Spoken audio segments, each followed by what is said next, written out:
Hello, everyone, and welcome to the UC National Center for Free Speech and Civic Engagements 6th Annual Speech Matters Conference.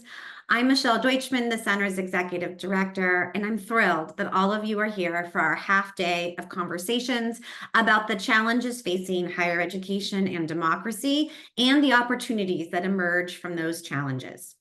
Real-time captions are available here in the Zoom session. Click on the closed caption button and select Show Subtitles to view the captions. I know that some of you joining us today are Speech Matters stalwarts, and we appreciate your ongoing support. For those of you that are newer, let me share a little bit of background. The center was founded in 2017 by former UC President Janet Napolitano.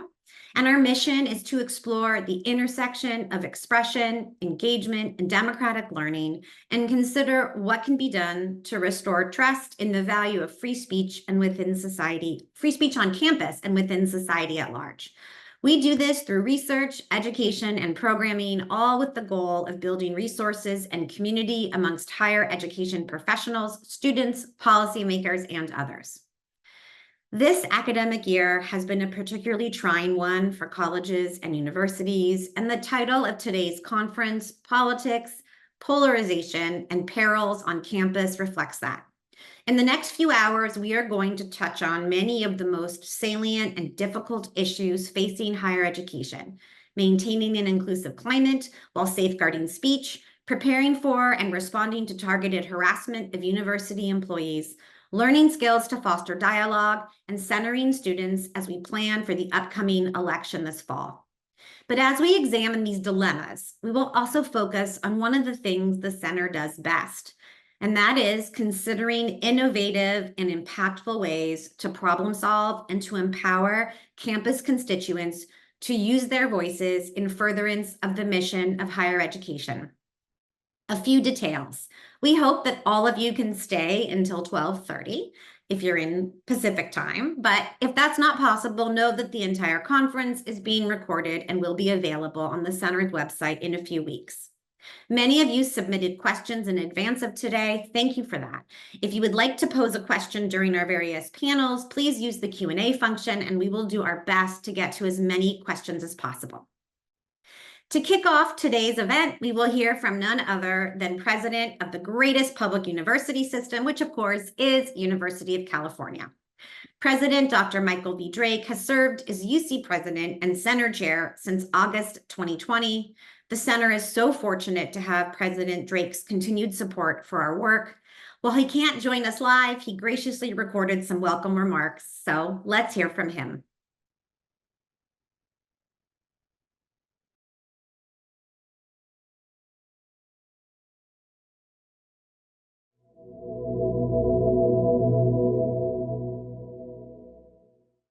Good morning, and welcome to this year's Speech Matters Conference. Thank you to all our presenters and panelists, and to everyone tuning in for these discussions of critical issues. Across the country, we are confronted with the challenges of extreme polarization, perhaps no more intensely than on our college campuses.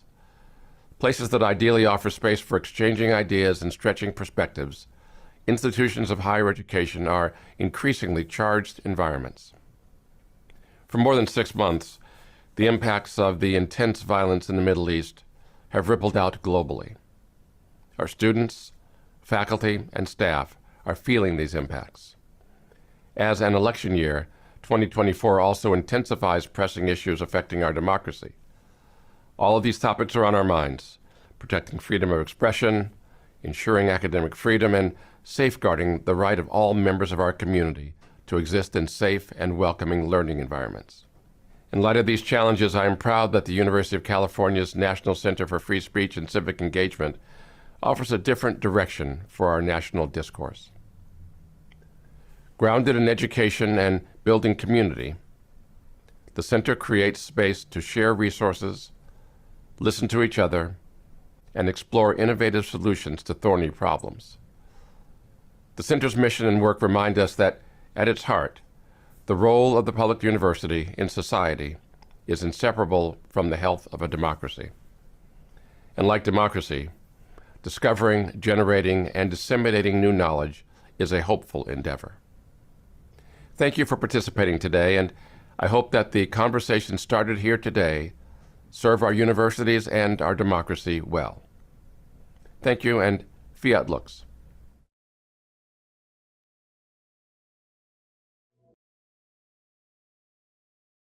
Always good to start on a hopeful note, and we will try to maintain that as we talk about some really challenging and sobering issues.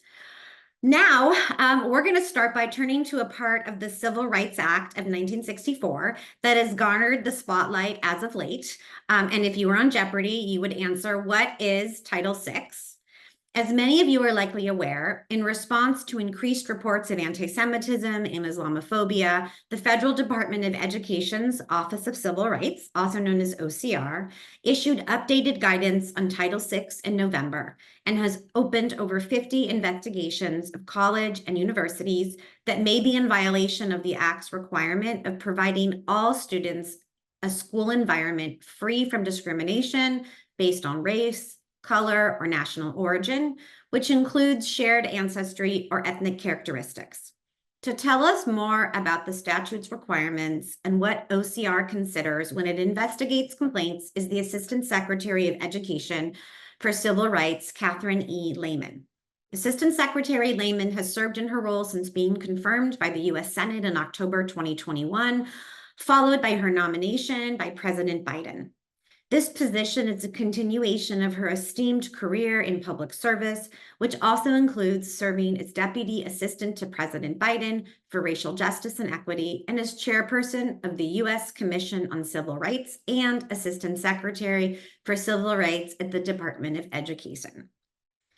Unfortunately, the Assistant Secretary had to unexpectedly travel out of the country, so she recorded her remarks for us. Following these remarks, Sherry Atkinson, Associate Vice Chancellor for Student Life, Campus Community and Retention Services at UC Davis, and Kirsten Boyce, Associate Vice Chancellor and Chief Compliance Officer at UC Riverside, and I will discuss the complaint process as well as effective and timely responses to allegations of a hostile environment.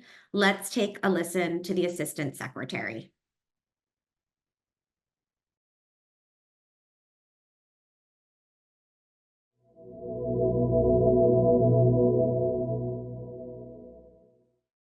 I'm delighted to join you virtually today for your conference about speech and civic engagement. Probably unsurprisingly, I focus my remarks on how colleges and universities must fulfill their federal civil rights legal obligations under the non-discrimination laws we in the Office for Civil Rights at the U.S. Department of Education enforce, consistent with free speech rights under the First Amendment to the U.S. Constitution, as well as with institutions' interest in free speech. As higher education community members, you have, for decades, had a crucial obligation to ensure that your campuses fulfill their federal civil rights obligations, including those under Title VI of the Civil Rights Act of 1964, which prohibits discrimination based on race, color, or national origin. The proliferation of hate we see expressed in campus communities in recent months underscores the urgency of that crucial work, and I am therefore especially grateful to you for your attention to the topic now. For nearly 6 decades, Title VI of the 1964 Civil Rights Act has guaranteed, quote, "No person in the United States shall be subjected to discrimination under any program or activity receiving federal financial assistance on the basis of race, color, or national origin." To clarify, Title VI does not protect students from discrimination based solely on religion. My office refers complaints of discrimination based exclusively on religion to the U.S. Department of Justice, which has jurisdiction on this issue with respect to public schools. For decades, our consistent legal position, and that of the entire federal government, has been that Title VI's protection from discrimination based on race, color, or national origin extends to students who experience discrimination, including harassment, based on their actual or perceived shared ancestry or ethnic characteristics, or citizenship or residency in a country with a dominant religion or distinct religious identity. This type of national origin shared ancestry discrimination includes, for example, discrimination based on stereotypes about perceived, shared ancestral or ethnic characteristics, such as skin color or religious attire or language spoken. So for decades, and continuing today, we have enforced Title VI, recognizing that schools have the Title VI legal obligation to provide all students, including Jewish, Muslim, Israeli, Palestinian, Arab, and other students, a school environment free from such discrimination. When harassment based on shared ancestry or national origin arises on campuses, the Title VI legal test is whether a school community responds promptly and effectively to eliminate any hostile environment and prevent its recurrence. My office generally finds that a hostile environment exists where there is unwelcome race or national origin-based conduct that, based on the totality of circumstances, is subjectively and objectively offensive and is so severe or pervasive that it limits or denies a person's ability to participate in or benefit from the recipient's education program or activity. So to make that a little bit less legal, if a hostile environment based on shared ancestry, such as Jewish ancestry, or ethnic characteristics existed, and the school knew or should have known of the hostile environment, the school has a Title VI legal obligation to take prompt and effective steps reasonably calculated to end the harassment, eliminate any hostile environment and its effects, and prevent harassment from recurring. In addition, while we don't enforce the First Amendment, the Office for Civil Rights interprets the laws and regulations we enforce consistent with free speech and other rights protected under the First Amendment to the U.S. Constitution. I understand from many recent conversations and news reports that many people find it challenging to analyze how to comply with the First Amendment and non-discrimination obligations. Here is my most succinct answer. There is no necessary conflict between protecting free speech and not discriminating. Even if a school assumes or stipulates that particular speech is protected by the Constitution or by a school's institutional values, both of which are important, a school still has a federal obligation to ensure that the very same speech does not create or contribute to a hostile environment for their students based on their shared ancestry. Schools have tools for responding to a hostile environment that do not restrict any rights otherwise protected by the First Amendment. For instance, schools may communicate a rejection of stereotypical, derogatory opinions and ensure that competing views are heard.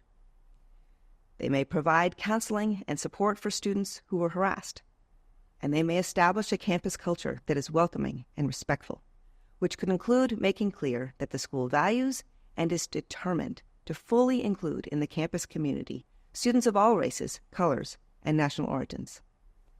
Schools may hold all campus conversations about the school's core inclusion value, proactively communicate to students how to file discrimination complaints for investigation with your school, hold conversations that include teaching students how to engage civilly in discourse on topics about which people strongly disagree.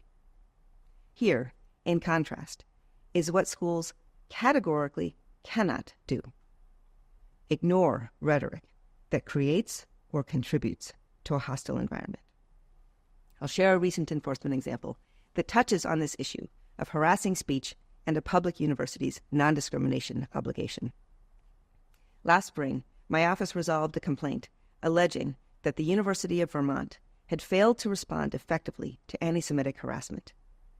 The complaint alleged that the university received notice of harassing conduct specifically directed at Jewish students based on shared ancestry, and that the university had not taken sufficient steps to address that harassment. For example, we learned in our investigation that a university teaching assistant had posted on social media that she would subtract points from Jewish students' assignments, specifying, for example, and this is a quote, -5 points for going on birthright. Another quote, -10 points for posting a pic with a tank in the Golan Heights. And, quote, -2 points just because I hate your vibe in general. She posted that it's, quote, good and funny for me, a TA, to not give Zionists credit for participation. and she posted celebrating the theft of an Israeli flag from a Jewish student's residence and adding the word Kristallnacht above a picture of a damaged storefront with accompanying Hebrew text.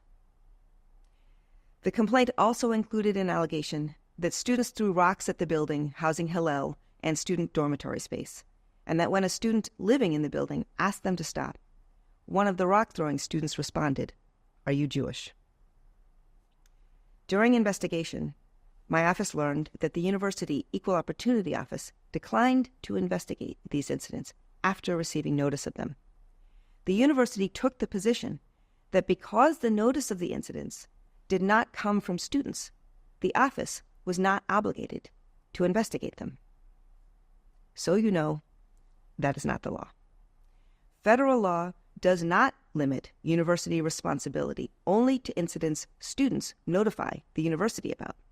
The law is that if a school knows or should have known about a hostile environment, the school must take prompt and effective steps to correct it.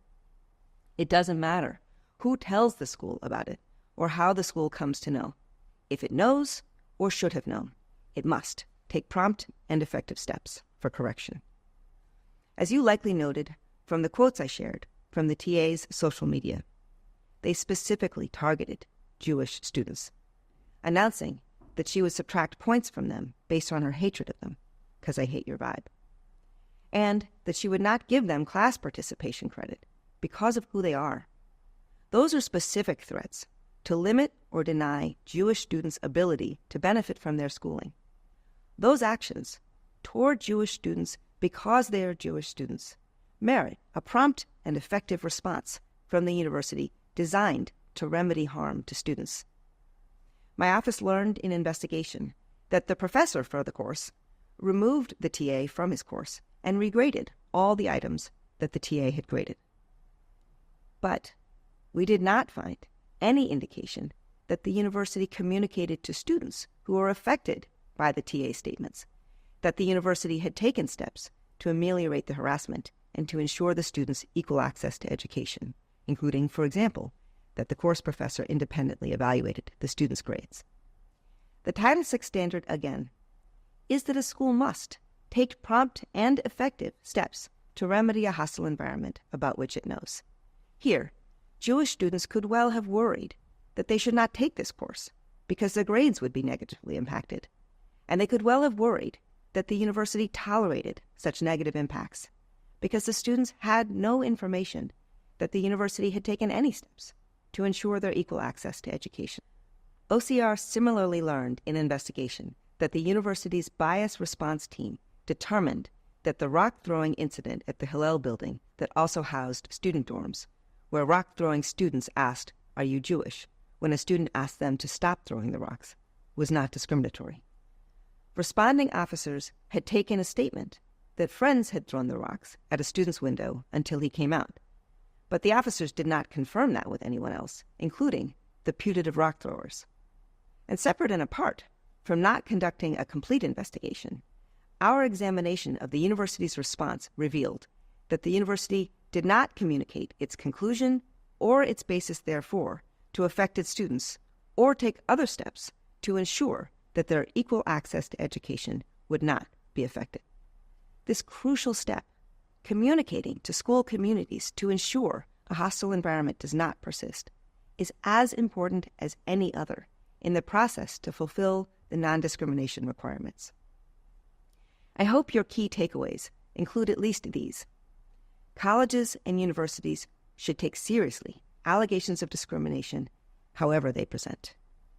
Speech, particularly in the absence of an institutional response that recipients of the speech know about, can create or contribute to a hostile environment that requires institutional correction. And that correction may not be to direct the speaker to stop speaking. If students and school communities have reason to fear that discrimination, including harassment, and specifically anti-Semitic, anti-Muslim, or anti-Arab harassment, proliferates within campuses, institutions should take corrective action. And institutions should share with their campus communities that they have done so, to be sure students do not experience a hostile environment. This investigation offers another practice tip on these points as well. Within weeks of the signing of the agreement in that case, a Hillel student leader at the university was quoted in a local news article saying she saw a change in the university community already. She said, "I have met with university officials and administration about an incident of anti-Semitism that has happened very recently, and they have handled it with grace." She continued, "Which is such a change from prior to the OCR investigation. I know for a fact that it already has changed within the first week." And more recently, just a couple months ago, the executive director of the University of Vermont Hillel published an op-ed that said, "In the wake of this landmark settlement," those are his words, and I accept them, "there has been a remarkable evolution at the university in visible support for Jewish students, updated policies, and improved systems and processes for bias reporting."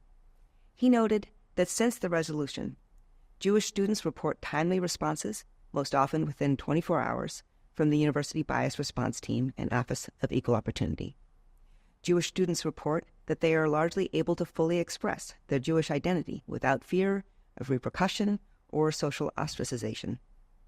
The university has increased the number of Jewish clubs and organizations, and the University Hillel has seen higher levels of participation. He says students are more comfortable disclosing anti-Semitic bias and harassment to staff, which indicates a culture that encourages reporting. I hope the university students and the University Hillel directors' words are a reminder to us all of the benefits of leading campus communities to ensure students know and can feel the inclusivity you promise to them. I leave you with this final set of thoughts. I know, and I strongly believe, in the power all among us hold to advance justice in our communities.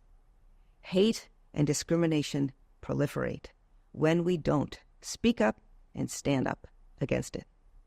When we are silent in its face, when we do not demonstrate our disapproval, we give cover to its perpetuation. Visible and sustained leadership on inclusivity and intolerance for hate, including anti-Semitic and anti-Arab and other national origin discrimination, is critical to ensuring full satisfaction of the Title VI non-discrimination guarantee. That leadership can be accomplished without violating core tenets like academic freedom and free expression. Now is not the time, in fact, there is never time, to be stymied by indecision. Now is the time to lead your campuses to communicate and operate fully inclusive campus environments that protect all students and all campus community members' non-discrimination rights while respecting free expression on campus. Thank you.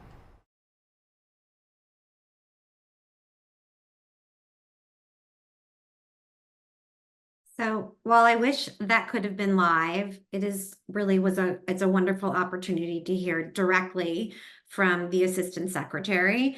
And of course, all of this is incredibly timely in light of everything that's happened since October 7th and even previous to that, but also in light of yesterday's testimony in front of the Congressional committee. We had members of the Columbia administration and Columbia University's president. And I already have seen a one question coming in to ask for more of the specific definition of what constitutes a hostile environment. And I think one of the challenges of this is that everything is so context specific. And we're lucky today that Assistant Lehman provided us a good primer on Title VI and how it obligates K through 12 and institutions of higher education and discrimination to provide an inclusive environment that's free from harassment and discrimination based on race and national origin and ethnicity. And so her table setting really gives our panelists who are going to join, hopefully right now, an opportunity to focus on the complaint process and on the various ways that institutions can respond, quote, promptly and effectively, which are two of the key words. Sherry and Kirsten, I am so grateful to both of you for being willing to step in and help untangle the very complicated intersection between speech, climate, and federal obligations under Title VI. I know there are no direct answers, but just your helping kind of pull back the curtain on how things work inside the university is going to be helpful for all of us. So let's start by just having each of you tell us a little bit about who you are, what you do, and how your work connects to the issues we're talking about today. And Sherry, I will have you start. All right. Thank you, Michelle. Good morning, everyone. I'm Sherry Atkinson, Associate Vice Chancellor of Student Life, Campus Community, and Retention Services at UC Davis. Some campuses call my role a Dean of Students type of role. And I know we have a lot of student affairs folks on the line. So shout out to my student affairs colleagues across the country, as well as my UC Dean of Students and AVCs in the UC system. So my role at UC Davis. I've been on campus for 20 years in several different roles, including starting as the director of the LGBT Resource Center for 10 years. And then I kind of moved up and been in my current role for about the last 6.5, 7 years. Part of my role includes response and support for freedom of expression. So I work with a team that works closely on the ground with students every day. I serve sort of as a liaison with other senior leaders to inform about the things that we're doing to engage with our student communities and make recommendations for responses, whether it's student protests or different activities related to students expressing themselves. So happy to be here today. Happy to have you. Okay, Kirsten, tell us a little bit about you. Look at you in agricultural, rich Riverside with those fruit trees. It is the time when the orange trees are blooming. It's quite lovely. I'm thrilled to be here. Thank you. My name is Kirsten Boyce. I use she, her pronouns. I'm a lawyer by training, but moved to the light side by moving into the compliance realm about 15 years ago or so. I started my career in higher ed at the College of William and Mary in Virginia. So shout out to anybody here on from Virginia. That is a public university. And in starting there, I did have the opportunity to work on some really interesting free speech issues, including with some really amazing scholars such as Bill Van Alstyne and Timothy Zick. So I wanted to have a little call out to their legacy and work. At UC Riverside, I am the Chief Compliance Officer, and my unit includes the Office of Civil Rights, which is dedicated to prevention and response of all types of discrimination and harassment, including Title IX, Title VI, Title VII, ADA, Section 504, and many others. So we partner very closely with our kind of, equivalent of Sherry's area in responding to complaints by or about students, including complaints that we're seeing this year, which are particularly about of anti-Semitism issues that we see. I'm really honored to be here today. All right, thank you both. So I have a lot of questions, but before, let's start maybe with some of your responses to Assistant Secretary Lehman's remarks. Of course, I wish for all the people who are writing in questions directed at what the Secretary said, I wish that she were here, but I would love to hear your immediate responses. In particular, she spent a lot of time talking about the University of Vermont case and settlement, and I'd love to hear what you think. Kirsten, do you want to start?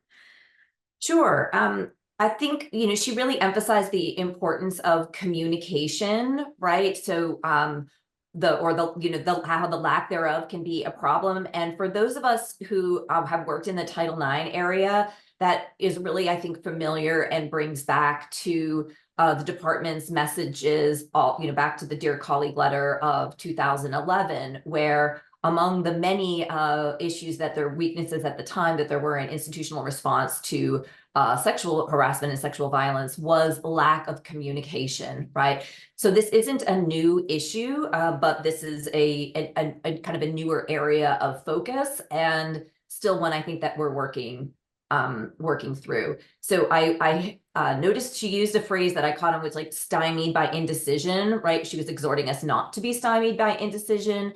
But I think that's like, I would dwell on that for a moment, because she also talked about how there is no necessary conflict between respecting free speech and preventing or responding to harassment in a hostile environment. And while I think that, I won't argue with the Department of Education, I will say while there may not be necessary conflict, there can be tension.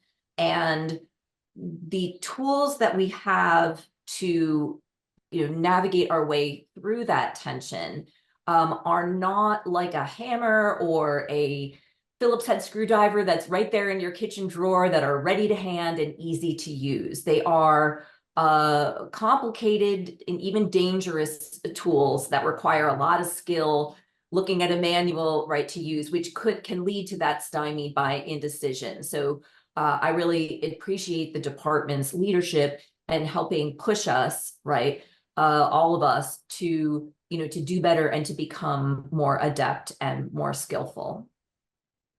Thank you. How about you, Sherry? Yeah, I agree with Kirsten's comments and around the importance, that around taking action and making sure we're responding to those impacted. And we'll talk more about what some of those things can look like. Some of the things that she mentioned on her comments, I think, are valid as well.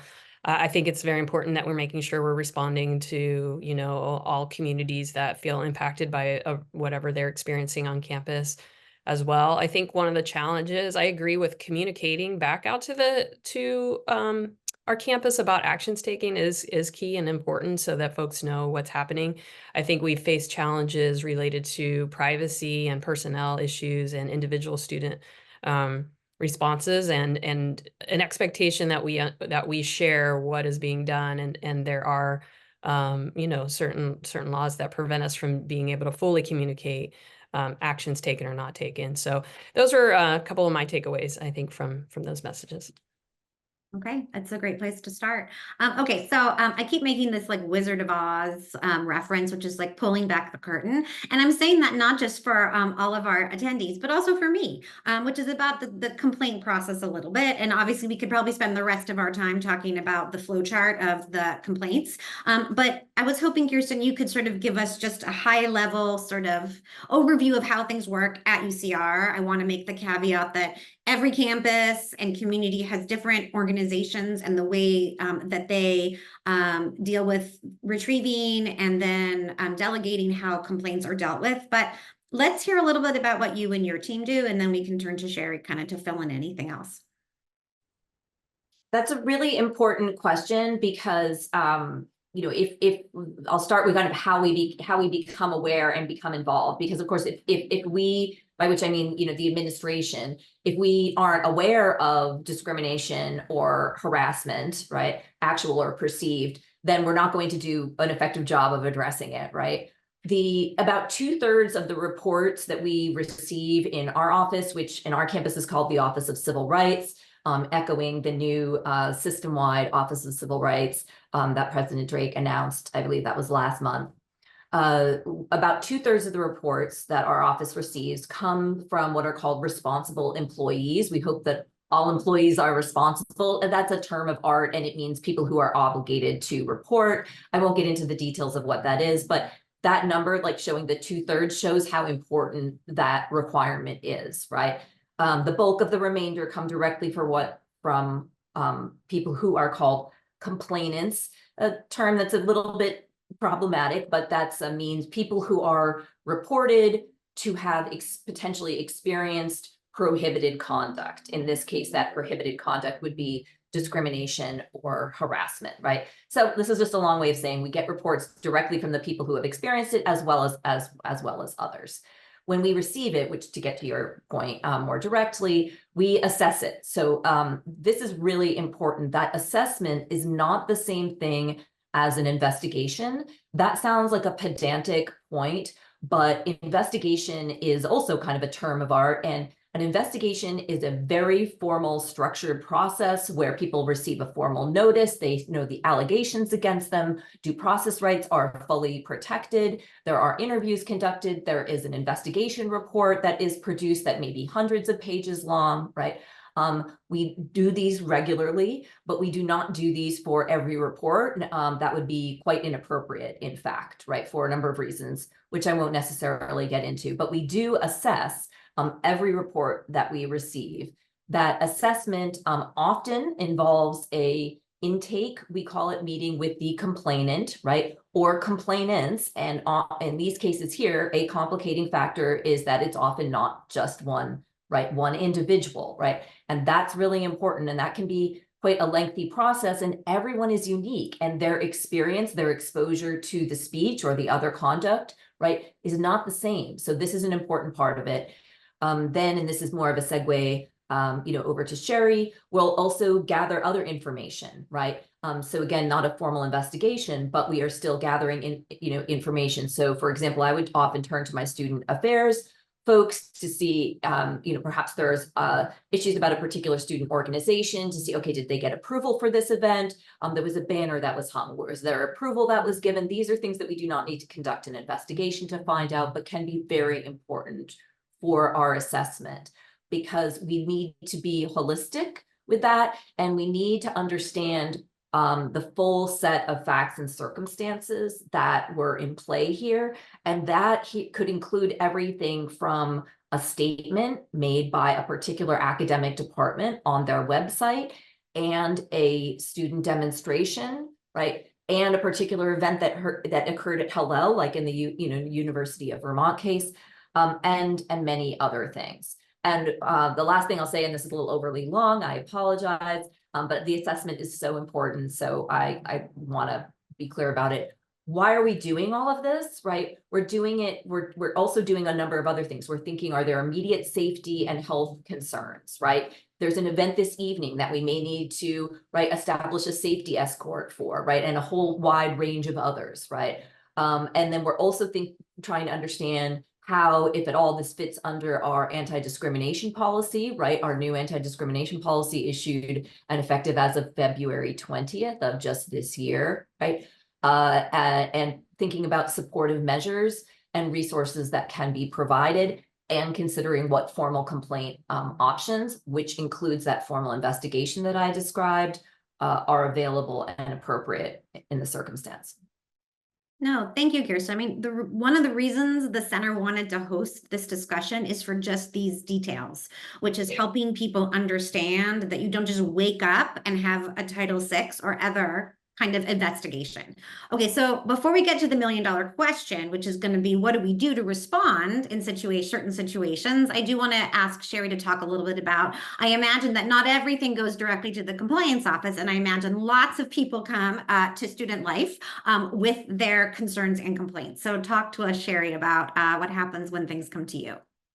Yeah, definitely. We have, a lot of entry points. There's safe spaces that students feel like they can share and connect with our student affairs colleagues to share what they've experienced. So in that case, we work closely with ours is called the Harassment, Discrimination and Prevention Program. So HDAP is what we call it. And we make sure that all those reports get documented centrally with that office as well. So I think that's an important piece that allows tracking of trends and any possible repeated acts and things like that. When HDAP receives reports, they'll often reach out to student affairs to assist, as Kirsten outlined as well, whether it's related to student organization or individual students. And then what we do is we outreach to students. We engage in an interactive process to really understand the impact, provide the resources, support to help them continue their education and engagement on campus, whatever that might look like. That could include things like using our case managers for students who maybe have some complex issues that we need to help them sort through, our counselors, academic advisors, just all of those resources within student affairs to help them navigate and minimize the impact. And we will often meet with groups when we know that something has happened, or those groups will reach out to senior leaders and ask for a meeting to express what the impact has been on a certain issue at hand or activity. And so we listen to the concerns, we help answer any questions. We do a lot of also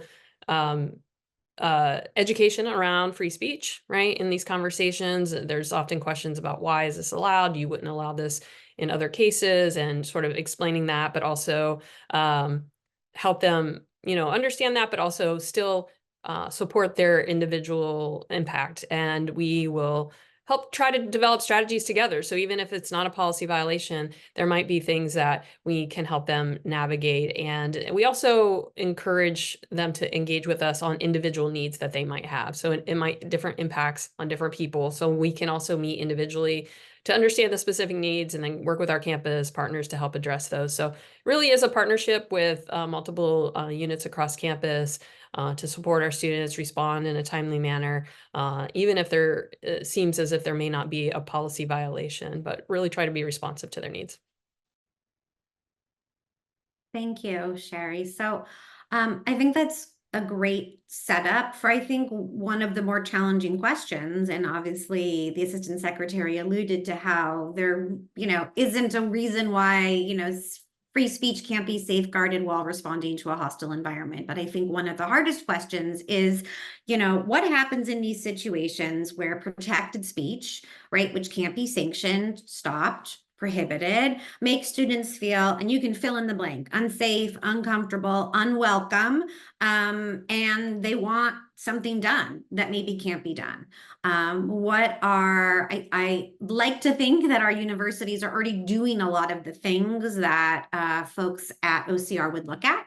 And so, Sherry, why don't you start us off with some of the things in your history at Davis that you've been able to do in these situations, which I imagine are happening more and more frequently.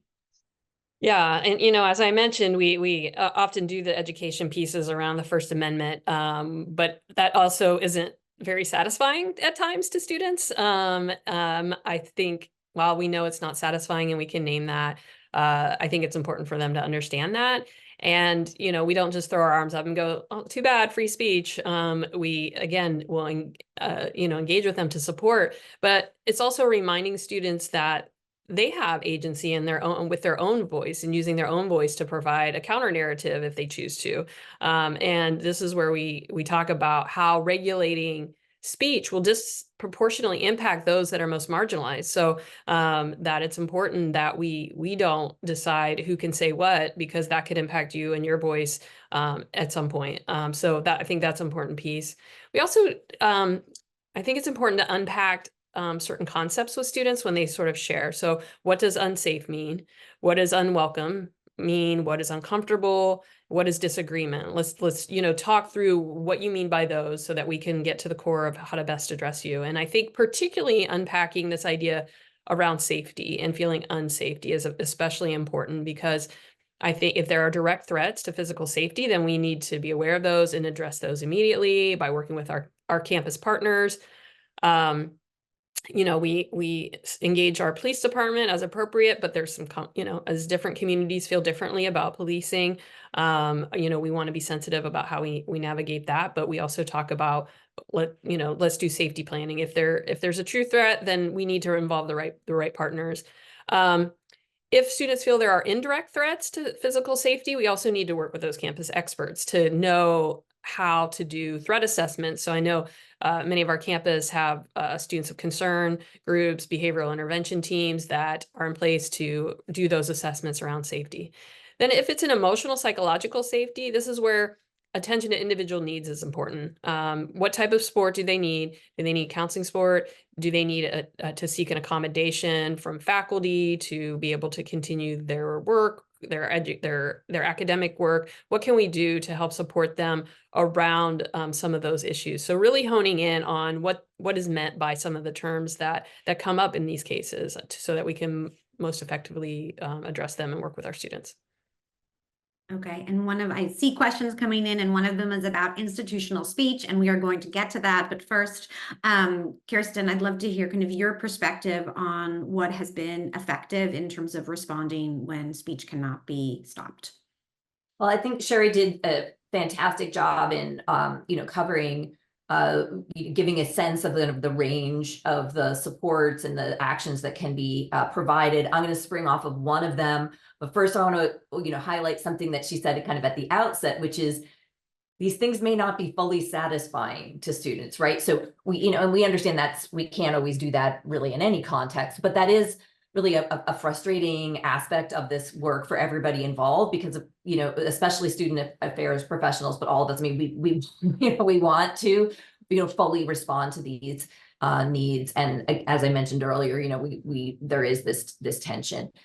The kind of one example of the types of supports that can be provided, right? And Sherry pointed out, this has to be a very individualized, right, and very thoughtful, right, really listening to students and trying to understand.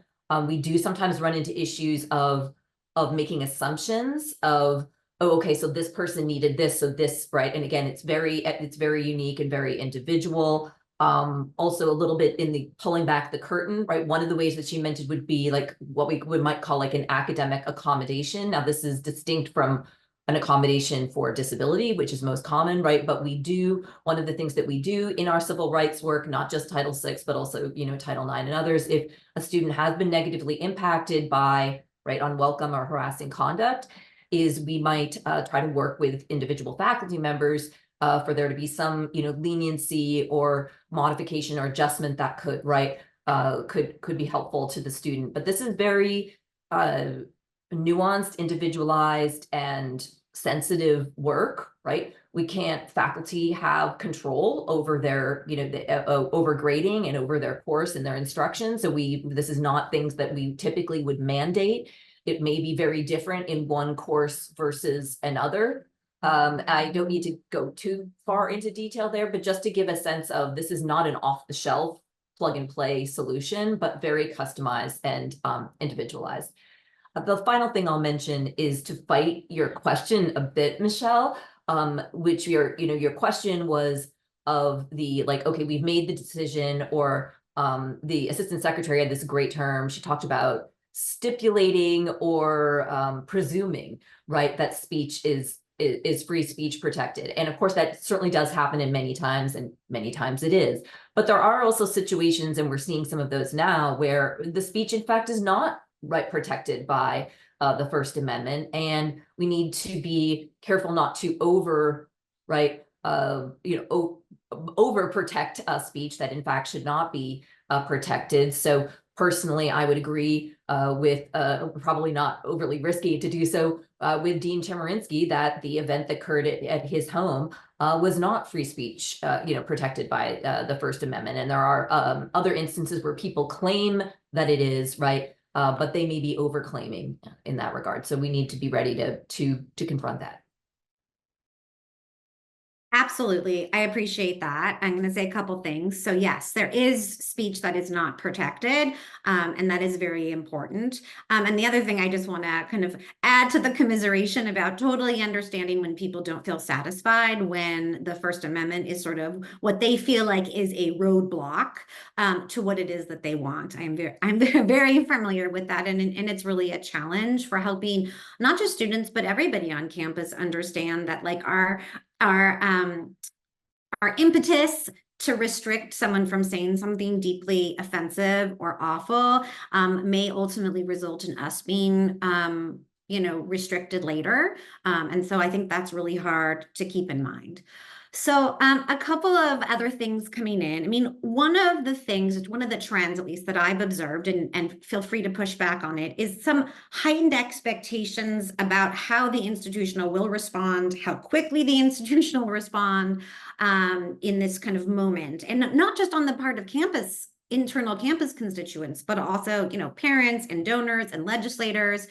And, I'm wondering if you could talk a little bit about whether you agree, whether these expectations have changed, and sort of maybe add in what role institutional speech is sort of playing in responding to or maybe even creating some of those expectations.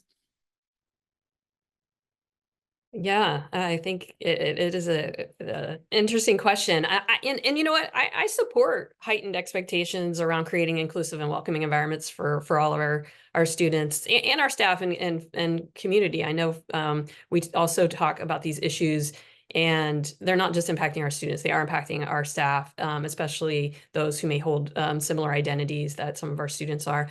And I do think we should be thinking about how we are engaging in these, and and that should apply to all students, and especially those that are most marginalized from our communities. So I support higher expectations around response and how we engage in these issues, because I do think it's important in creating a inclusive campus community.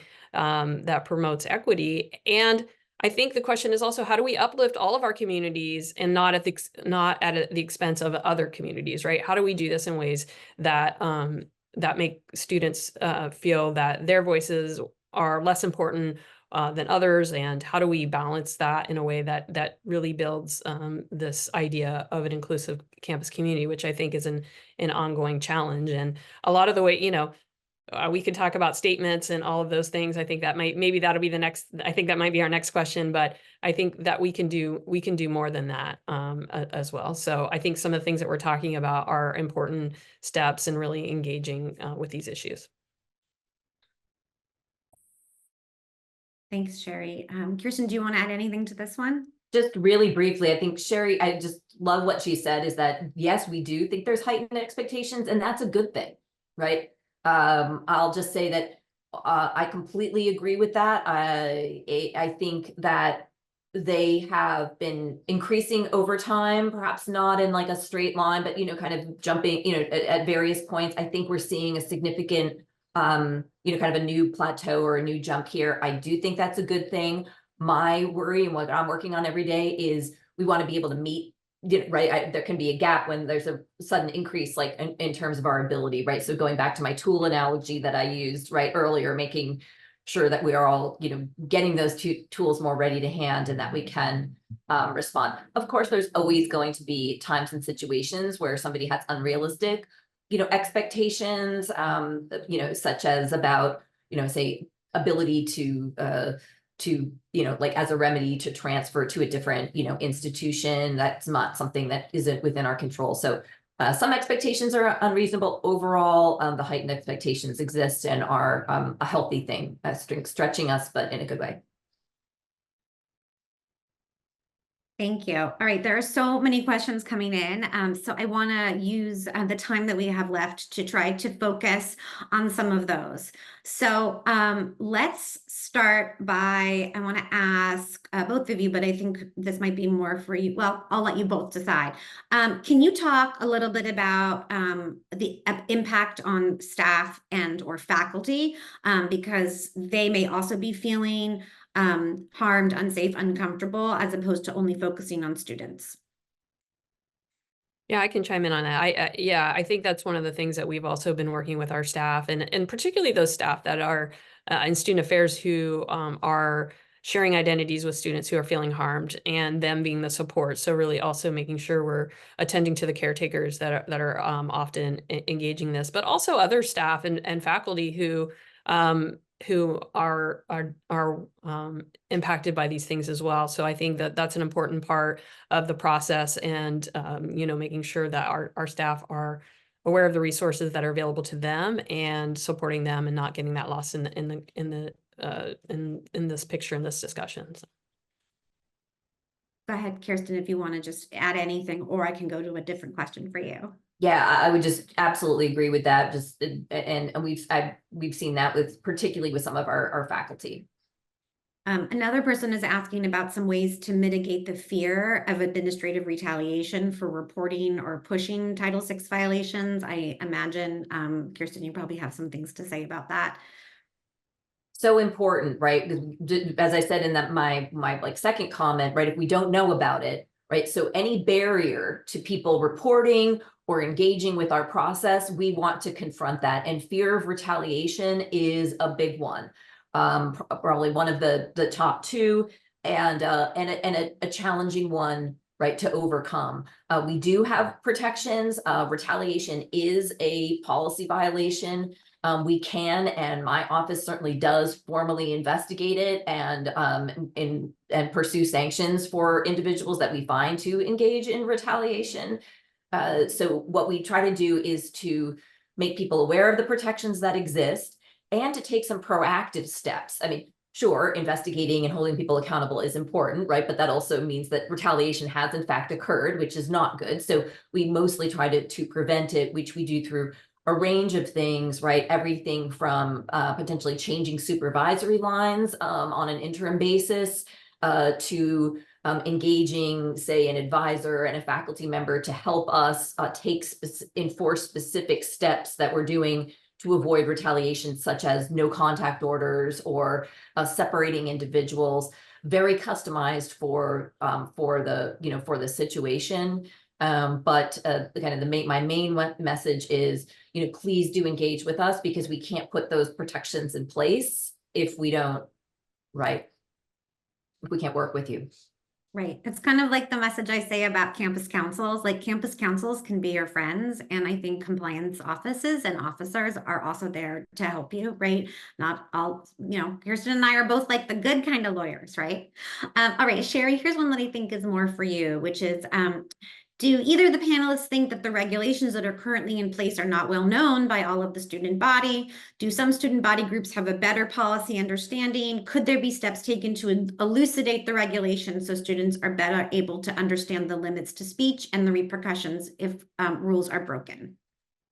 Yeah, I definitely think there are varying levels of knowledge about both freedom of expression, Title VI, all of these pieces in our own campus policies. So, we do try to do as much proactive education as we can with students, but as we know it may not be relevant until it's relevant for them. And so I think in those moments, that education is important. And I do think some students may have more access to resources to be able to understand and have folks that can help them understand the policies outside of the university, or their parents or others who have that knowledge, and others who maybe don't have the same resources. So I think it is part of the role, definitely, of student affairs, of educating about different policies, regulations, but also I think it's important to do it in a way that doesn't chill speech, that allows them to understand their rights and responsibilities.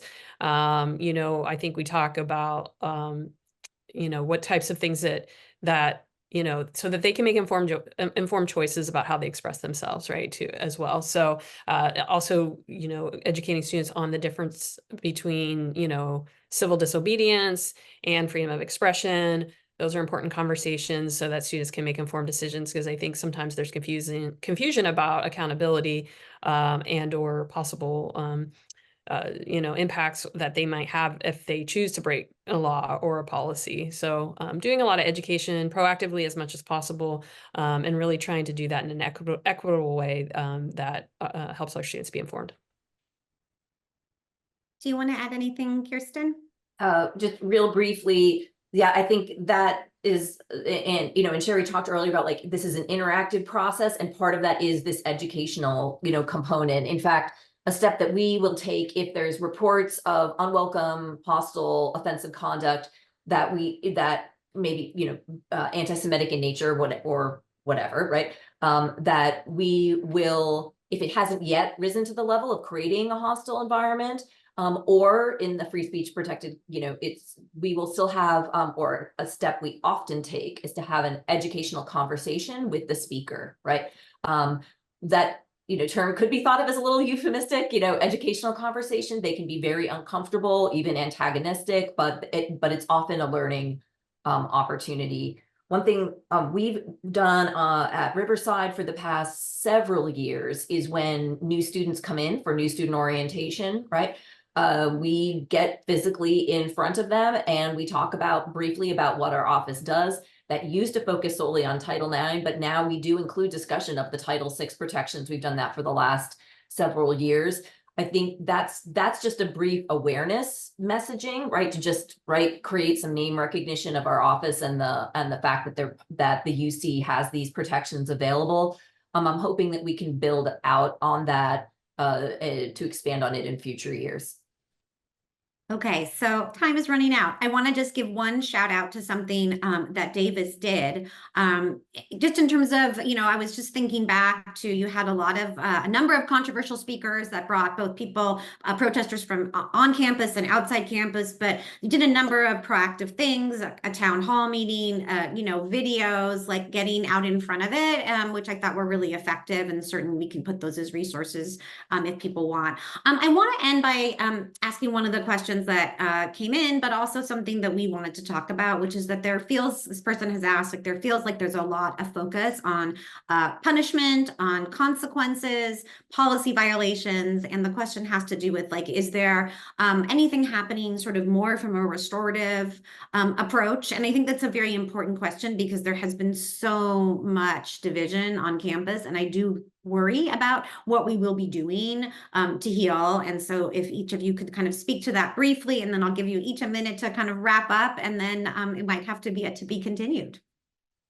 Yeah, I can start us off on that one. I think that's so important, and that's part of student affairs role. We take a very educational approach. We don't expel somebody for a first violation of a minor policy, right? That's just not what we do. It's an opportunity to educate students when they're using their voice, when they're expressing themselves, when they're expressing hurt and pain. These are important things that are happening. And if there's a policy violation in that, I think we have to keep that in the context of the big picture. We can address it. We can look at that. But also, I think part of what my role is, with the institution, is reminding ourselves, like, some of these behaviors are developmentally appropriate, right? The ways in which students are acting out, they're developmentally appropriate. This is a safe space on our campuses to express themselves, and there are opportunities to learn and grow from this. And we want students to go out into the world, leaving our universities and speaking out against injustices and things that they see are wrong. So I think that's the important piece.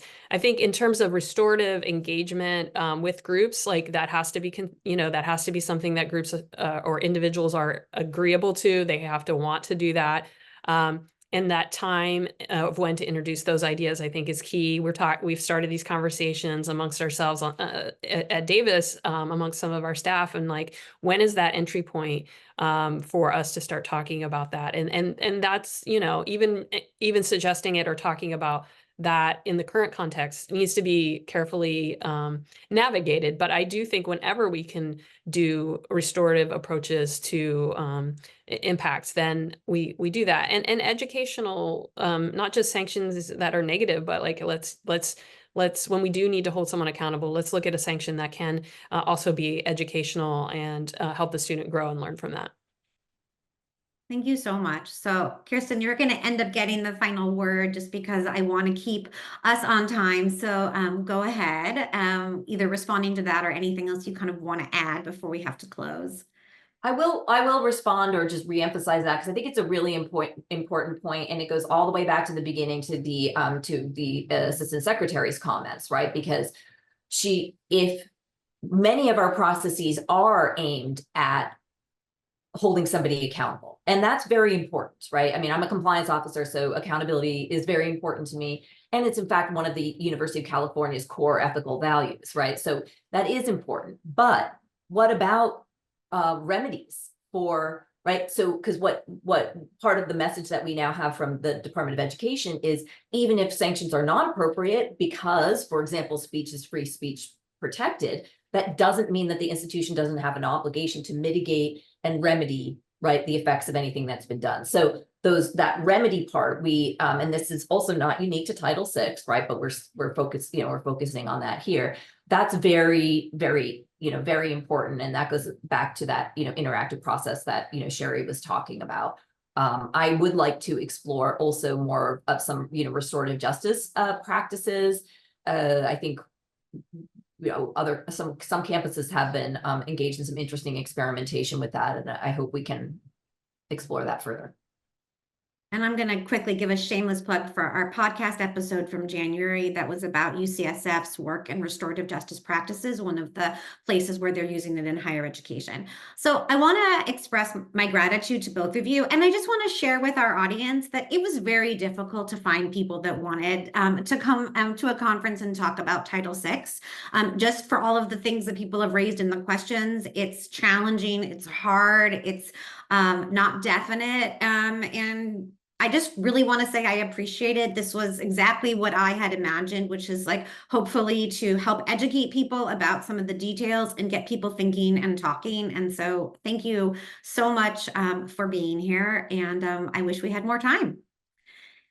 So now we're actually going to turn to a topic that I think has universal appeal, and I think is also very deeply related to the things that we were just talking about, which has to do with talking and dialoguing, and how do we do that in the most intentional and effective way.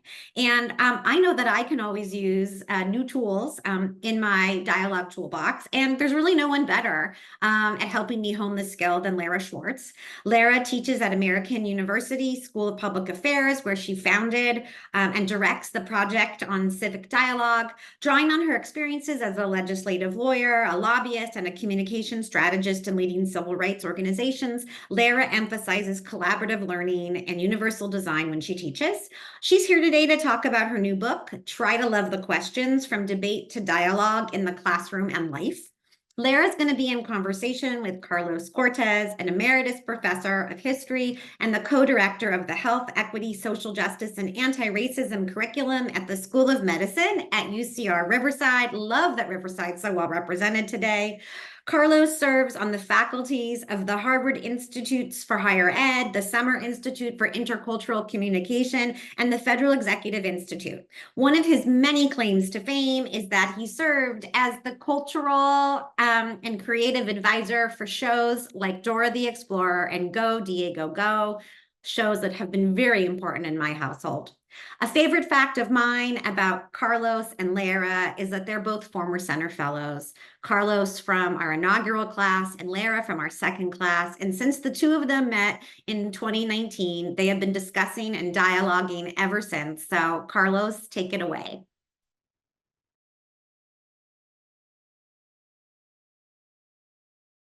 Oh, Lara, good seeing you today. So let's get right down to business. Tell me, why did you decide to write this book?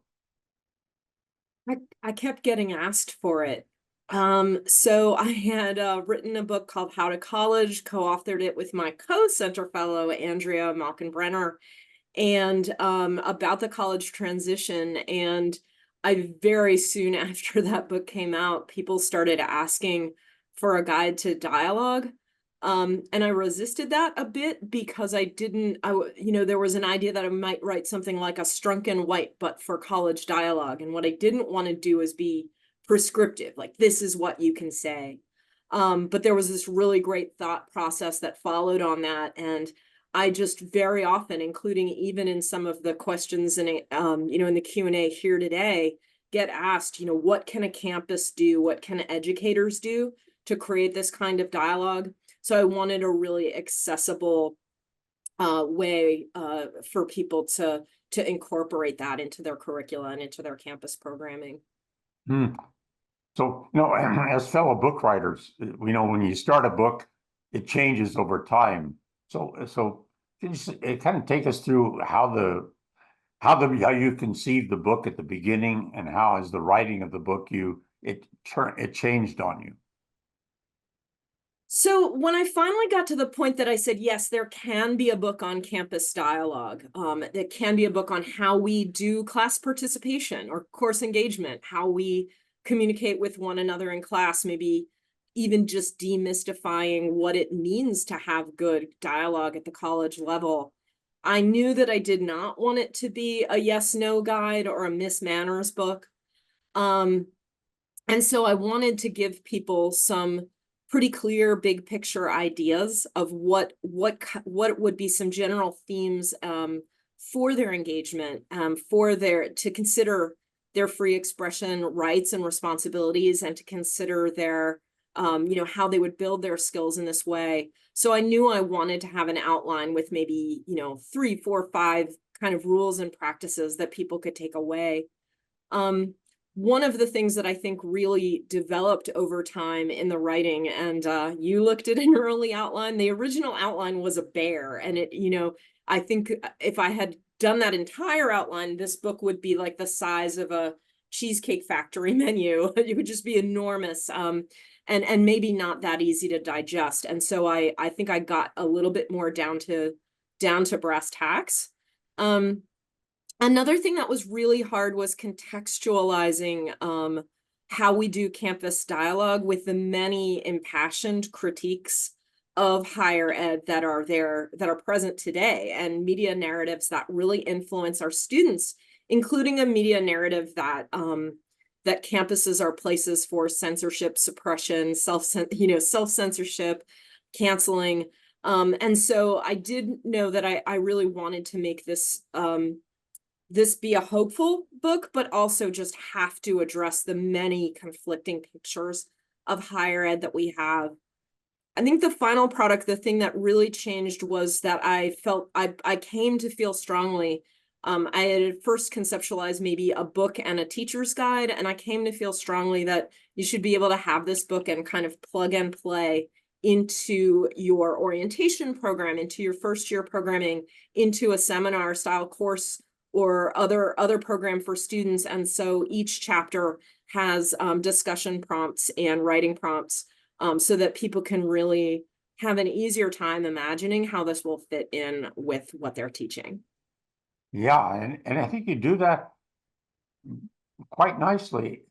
And one of the things I admired about the book is you take the sprawling topic and you go in all different directions, but then you bring it back together in a focus. And I think one of the things that first caught me about the book was that you announced quite openly, this is going to be a paradigm shift. And you put forward a set of principles, remember 3 principles on which the entire book is based. So maybe as we get into the nature of what you did, well, let's talk about that paradigm shift. Yeah, so my very first, so the 3 paradigm shifts, and I can go through them in order, are, we have to protect speech rights, but we really need to focus on responsibilities in the context of free expression. We have to move from sort of combat to collaboration. So the subtitle is debate to dialogue. So students, instead of seeing themselves as competitors, should really be inquiring collaboratively. And we really need to respond with restorative and educational approaches, even when we fall short. So we're schools, not prisons. We're not a police force. So when speech doesn't meet our standards or values, we educate and keep trying and keep talking and preserving those relationships. So those are the 3. Do you have a preference for sort of how I start to focus? Yeah,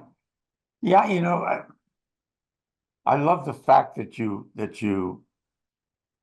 don't go in a punitive direction. You go in a restorative direction, and that you try to balance out the issue of speech rights and responsibilities. But that's sort of at a general, vague level. Well, let's get down to brass tacks, okay? Because I think people listening to us say, okay, I want to start a dialogue. I want to have a classroom dialogue. What are the best ways to do it? And so you talk about your goals, and you posit that the goal of the dialogue, as you see it, should be understanding, not problem solving.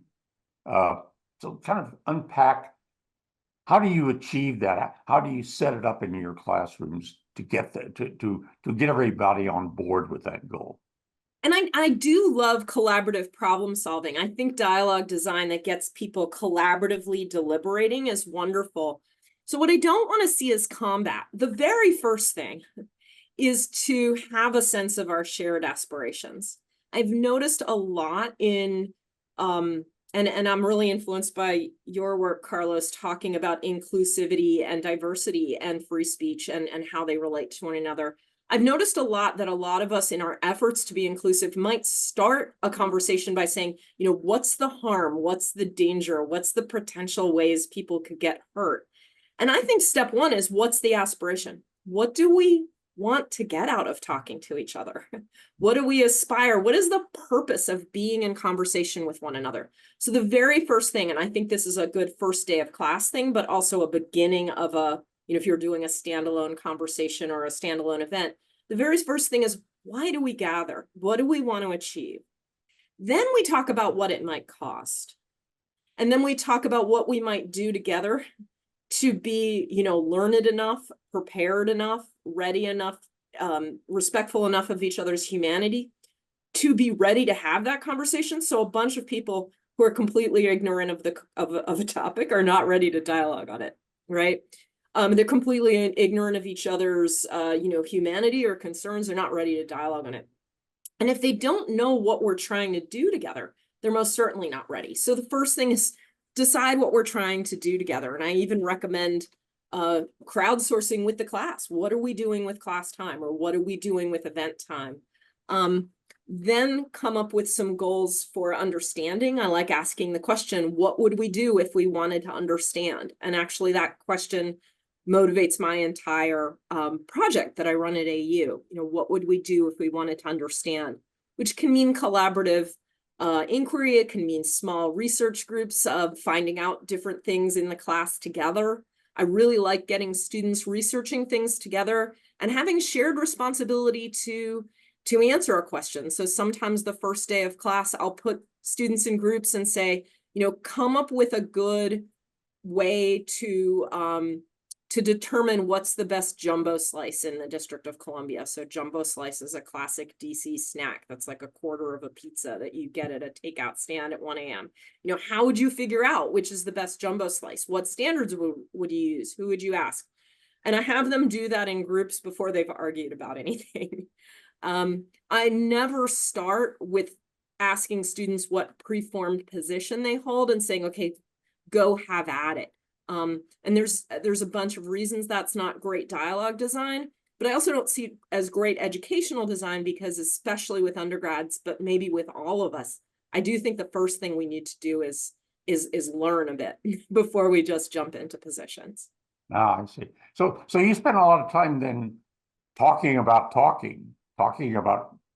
what it means to be in this discussion, all that. But I noticed as you were saying that, you snuck in two words, the topic. Well, let's go to topic. Sure. Now, do all topics fit nicely within your paradigm of how to carry out dialogue, or are there some guidelines for, no, this isn't the kind of topic we want? Well, I think when we're talking about our classes, our course contents and learning objectives have to reign supreme. But there could be some meta conversations that help us get to those topics. So I teach law in the political system, and basically issues at the intersection of what our judicial and political systems do. So lots of different laws and policies. And so I might have a meta conversation, can we work across party lines as scholars? But I think one of the premises of my book, and one of the premises of my teaching practice, and the things that I advise people, is that regardless of topic, there are questions that work well for dialogues, and I call them lovable questions. And there are questions that work less well. And to me, the most lovable questions are expansive and capable of almost unlimited inquiry and decision-making. And the less lovable questions are the binaries. So a binary question, in our electoral, our sort of political lives, we often are faced with binary questions. Do you support the red or blue candidate? Do you support the ballot measure? Not yes or no. In classrooms, we're not constrained by that. And so we don't have to ask, abolish cash bail or no. That's a binary question, yes, no. And it tends to move us into debate postures, and often into kind of the partisan identities we might believe we hold. So I recommend, even if you want to talk about bail as a political question or as a policy question, pivoting from the binary question, yes, no, to a more expansive or lovable question. And more expansive, lovable questions often have like an under what circumstances frame. So under what circumstances can a person be detained before trial? Would be different and more expansive than do you like bail reform? And so what I have exercises in the book that actually even show students how to take binary questions and turn them into lovable questions, which is a great skill, I think, for depolarizing your life. And it also is a very good skill for paper writing, because a good solid paper, as our faculty on the line know, it talks more about under what circumstances and sort of limiting and creative rules that we can come up with, not just like X is good, Y is bad. So when we have that skill set to create more lovable questions as faculty or dialogue conveners or civic actors or club heads, we can create more rich and collaborative and nuanced conversations And then if you're a student who's thinking about this, you know, this is a really better way to go toward an original question for a research paper or a capstone paper. I quote, love your lovable question idea. So but you know, let me take a look at your book title. You know, you say try to love the questions. Then you say from debate to dialogue in classrooms and life.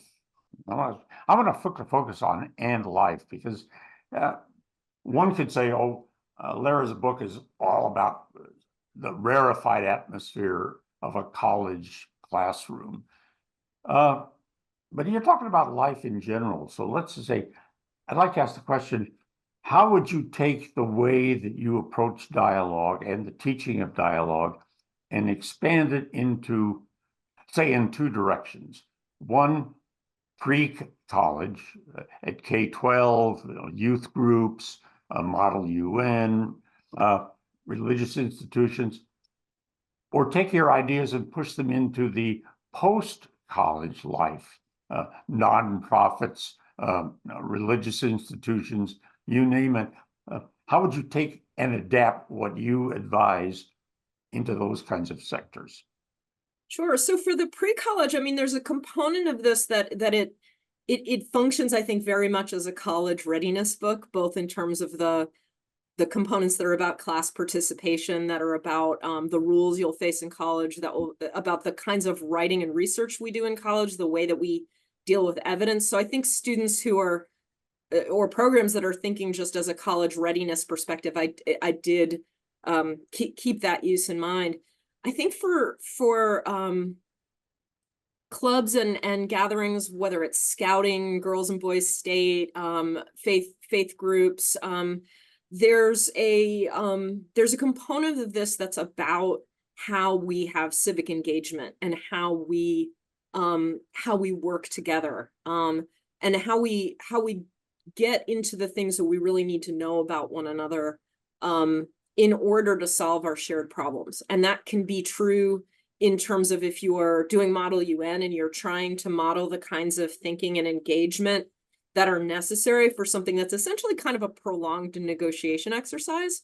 And so there are a lot of tools here that come from principles of mediation and negotiation. But a bunch of what is here presumes that we care to understand what the people around us think, what motivates them, and that we want to solve the world's intractable problems. And we know that not only can we not do that by fiat, like I have not been made queen of the world as yet. Haven't checked my email since we've gotten online, so maybe it happened. But most of us, right, we can't just change the world by fiat. So we are going to have to do that collaboratively in a democracy.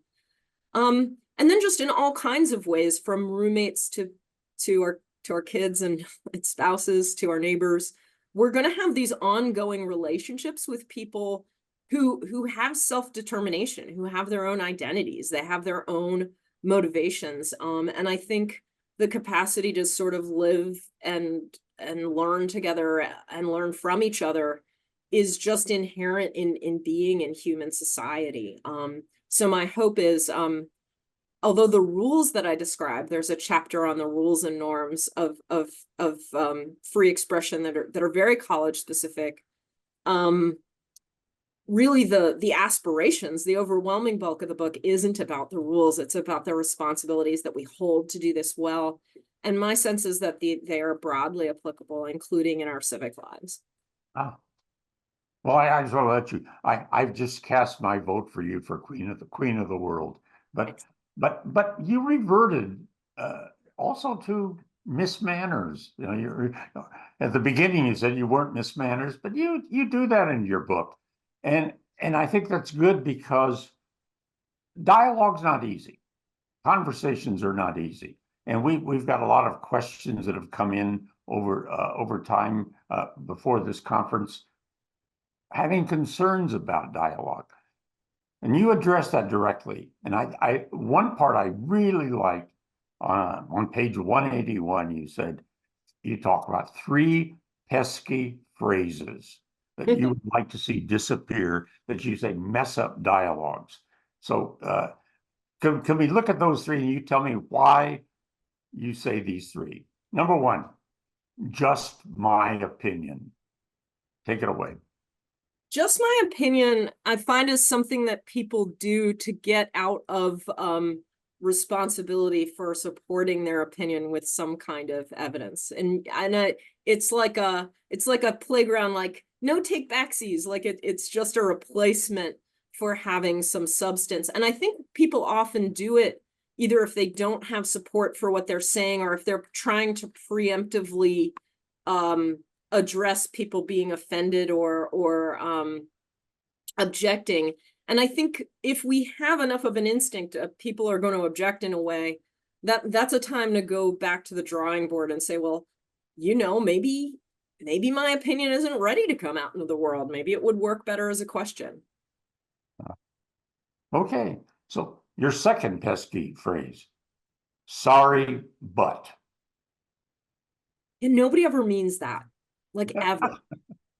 Like, and it's so funny. You can see it in a Facebook comment and someone will be like, sorry, but women's basketball players just aren't that good. And it's like, you're not standing with a gun to your head being required to state your opinion on women's basketball with like sodium pentothal flowing through your veins. You've just volunteered this. So I find that people aren't sorry when they do that. And again, it's like, it seems like a verbal tick when someone knows enough that they're just offering something that's really unkind, but they haven't taken that extra step of deciding to do something more productive. Yeah, I agree. And then your third pesky phrase, sorry if you are offended, or sorry if you're hurt. So these are real relationship undermining approaches, these kind of these apologies that aren't, where a person really doesn't say like, I have harmed you, or what I've said has bothered you, and kind of places the responsibility for the feelings onto the other person. And I think if you ask, I do this because I talk about apologies with students and others all the time. If you ask people how they feel about the sorry if, people call it a fake apology. When I have class discussions or other discussions about the things that people really kind of hate the most, this is a great unifier. Like, we think we're a polarized nation, but I swear almost everybody dislikes being spoken to this way. And I think it gets back to that idea of just not taking accountability for the possibility that in spite of our best efforts, we might have really bugged someone. Now, there are good reasons that we might be very defensive about taking accountability for that. And one is that we can be a very punitive society where making a mistake carries a very high cost, and people might really be in a mindset of punishment. And this is why, I joke about being the queen of the world and getting rid of these phrases, but I think these phrases don't really have much use in my classrooms or in my life, because I really want to lay the groundwork for where people can honestly say to one another that if you're trying to have a good faith conversation and you fall short in a way, it's not going to be this giant punishment. It's going to be this good faith effort to understand each other and understand, like, yeah, Lara upset Carlos, but like, it's not a crisis. It's just a moment of education. And if we understand these times that we bug one another as moments for education, then I don't think we need that defensiveness that's inherent in all of my kind of disfavored approaches to apology. Yeah, I did a webinar the other night about diversity in conversation. And one of the guidelines I follow is be humble, not apologetic, because the overuse of apologies undermines the very nature of really learning and being humble about what you're doing. It's a very arrogant statement. Sorry, but yeah. So people are talking, and you use lots of interesting phrases and ideas throughout. And I'd like to throw a few of them at you and let you unpack them. You have something you call a rebuttable presumption of good faith. I love that phrasing, rebuttable presumption of good faith. And I think this connects with your three pesky phrases. So let's go into that.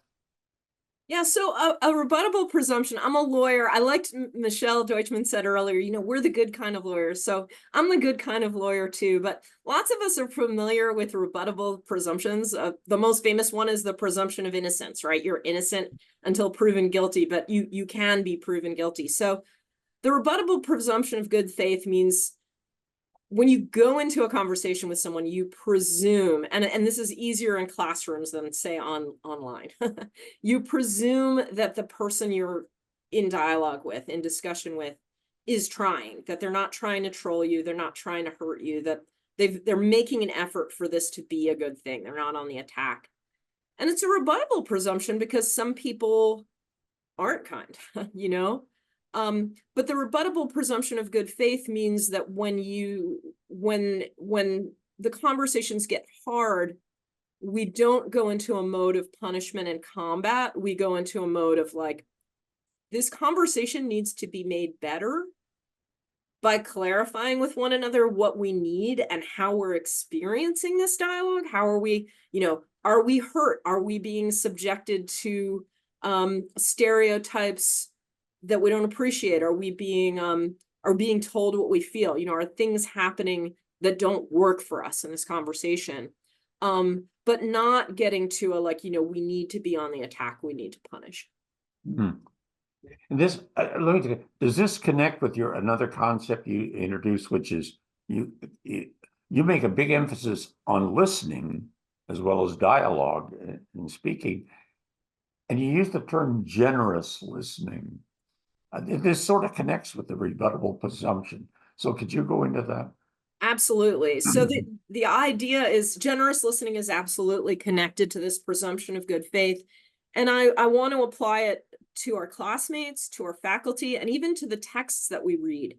So one thing that happens a lot in higher ed, we read a lot of texts where the people are different from us. Maybe some of their ideas were good and compelling, and some of their ideas were less so. So I teach the Apology of Socrates. Lots of good things we can learn, not a feminist tract.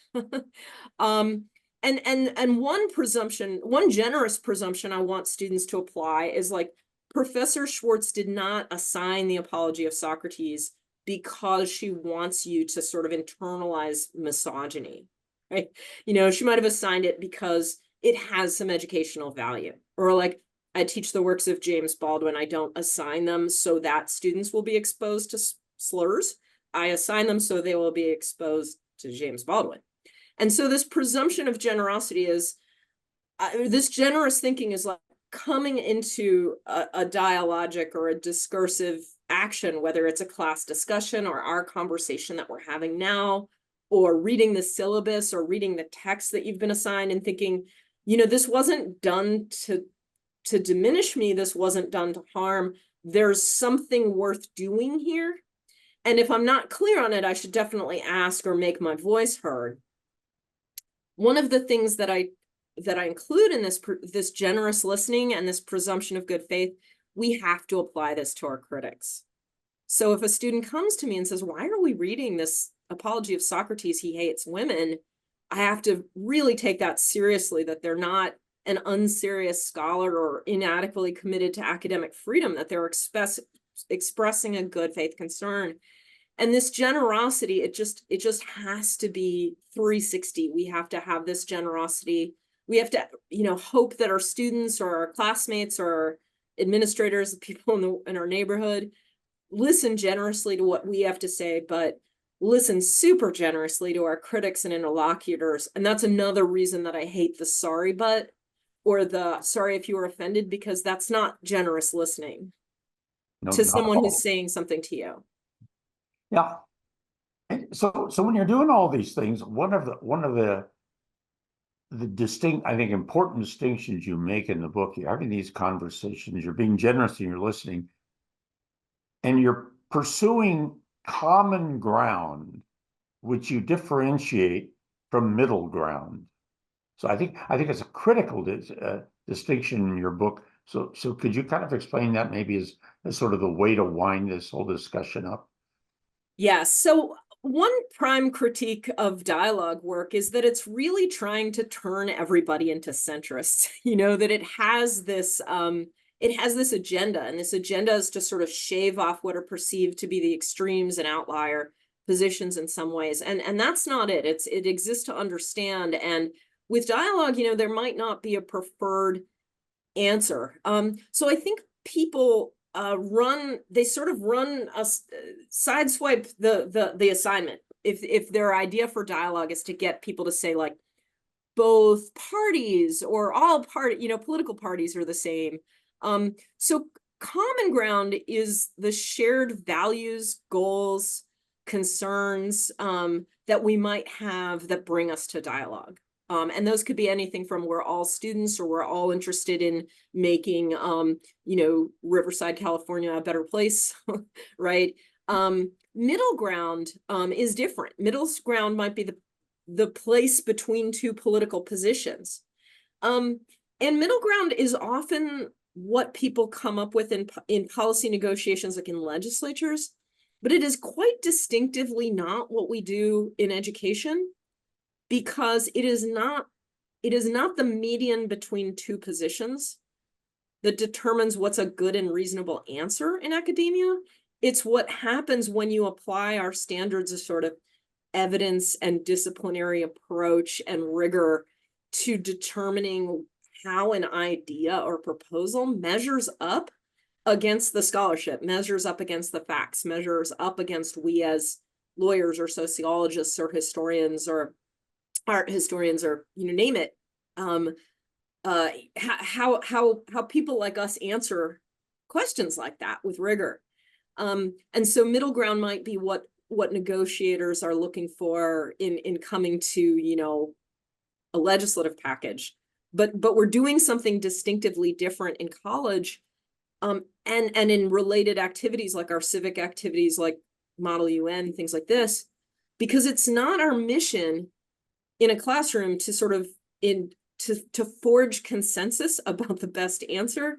It's our mission to better understand, and which means as well for good news for faculty and students alike, for all of us.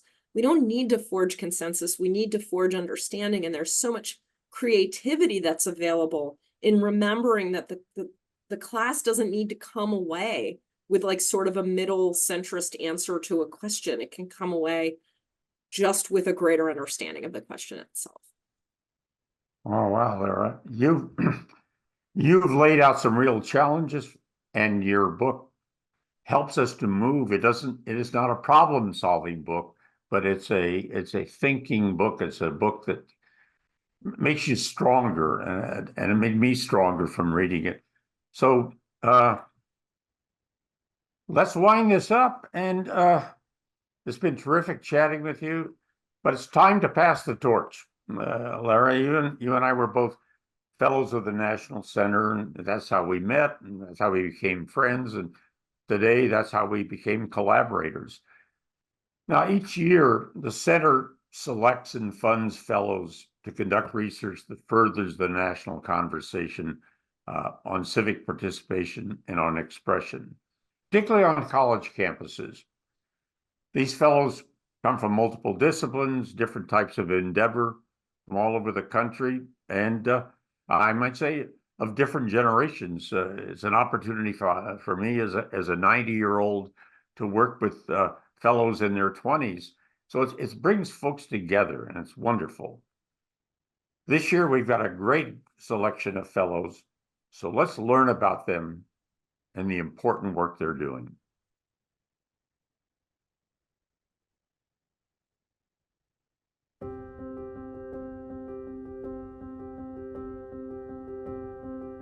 What drew me to the UC Center's Fellows Program is the opportunity to engage in dialogue with people who are interested in issues of expression, like I am, but who want to have really nuanced conversations. I'm doing a case study to contribute to the academic literature on student social movements in higher education. I'm interested in how they're using civic action and democratic engagement to engage the power they have in the fight for academic freedom and free expression on campus. In particular, the ways that minoritized students or students that are interested in protecting race and gender equity efforts are leading the way. At this time when we're seeing censorship pushed by governments within the learning environment, within institutions of higher education, it's important to highlight the voices of students who are resisting this sort of censorship. My project through this fellowship looks at civic engagement, free speech, leadership of student trustees in particular. So students necessarily need a seat at the table. And when you're talking about decision making, we necessarily need to make space and give validity to what students are doing. I think that's really important for students to understand and see that, right? To have these tangible examples of how they too could to be the change that they want to see in the world. Another piece of what I like about the fellowship and what I hope that, we can continue to work together after the fellowship is that there is a really sort of robust, well-rounded approach to making sure that people feel part of this free speech community. The fellowship provided the perfect outlet for me to be able to propose this research project that really builds on my scholarly work in civic engagement. I am studying institutional responses to the California Student Civic and Voter Empowerment Act, also known as Assembly Bill 963. Ultimately, the study will provide this on-the-ground look at the implementation of the law. Colleges and universities really need to do more to live up to their civic mission, and at a minimum, helping educate students about the various means of engaging in democracy. Our country is increasingly divided, polarized, and that polarization is sowing seeds of distrust in our democracy. I'm looking at undergraduate and graduate students that have reported experiences of biased language. My goal with this project is to understand from a student's perspective who've been through this experience, what that actually looks like and feels like. How does that sort of rationale of this thing that you experience is considered free speech? How does that impact them? And what might institutions do differently? My hope is that we can think about different ways to address bias, expression, and speech beyond the ways that we have been taught to think about free speech. My project entails me having critical narrative conversations with about 25 diversity professionals in the states who have proposed DEI bans. This project is really a call to action for both universities as well as governors and legislators to really rethink these attacks on DEI. For people who have been called to do this work, what does this say about the value that we don't place, right, on diversity professionals within higher education, particularly diversity professionals who are often more Black, brown, and or gendered individuals. So it's just really important in this moment to really think about how are we censoring the voices of individuals who are often left out of these conversations. We've never seen such polarized politics in the United States because of ideology. There are legislative attempts across the United States that are unnecessary, in our opinion, to protect freedom of speech for belief-based arguments. It felt like the Forum Act, which is the Forming Open and Robust University Minds Act, that is part of model legislation from the American Legislative Exchange Commission, was really under the radar, both in terms of scholars' attention, but also in terms of how individual institutions have approached its enforcement. And so we were really interested in understanding what effects this legislation was having on higher education. Looking at prior fellows projects and seeing the group dynamic and being able to get feedback on my work from folks outside of my field, and also to be able to give them my perspective about their work and really not just do the research, but in the group setting and get feedback. And that was really attractive to me. My project is an exploratory study of who college students look up to or want to be like as an example of civic engagement. In the short term, I want to help colleges understand how they can help students learn about role models.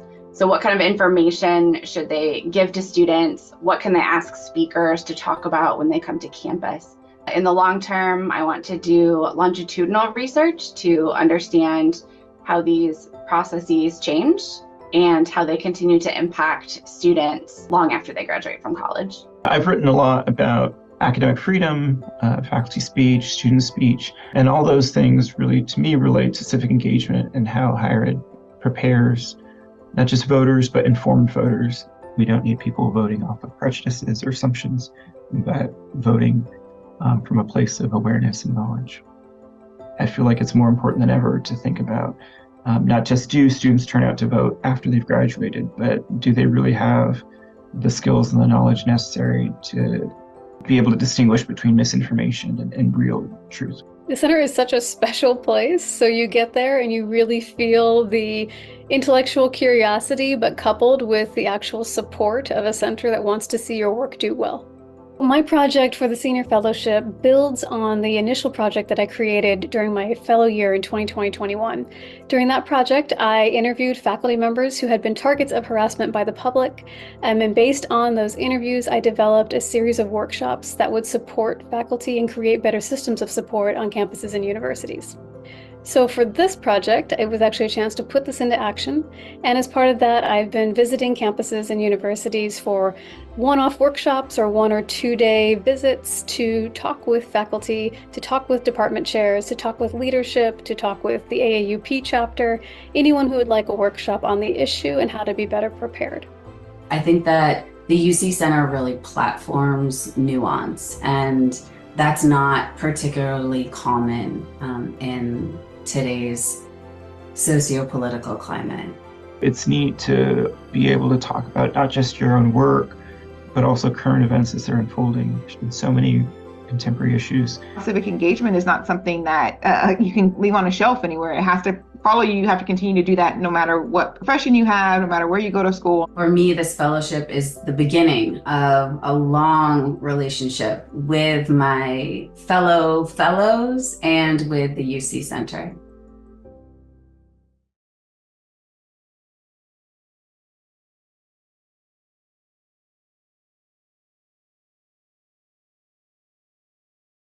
And I'm back. And we are going to continue on with what I think has so far been a tremendous day, though I obviously am not totally objective. I just want to mention that our current class of fellows who you just heard from will be finishing up their projects this academic year, and we'll be sharing them with all of you at the end of the summer. So we're going to turn to yet another timely topic, this one particularly sobering, and that is the topic of targeted harassment of university employees. The panel's title, Just Doing My Job, alludes to the fact that an increasing number of faculty and staff are targeted because of the work that they do.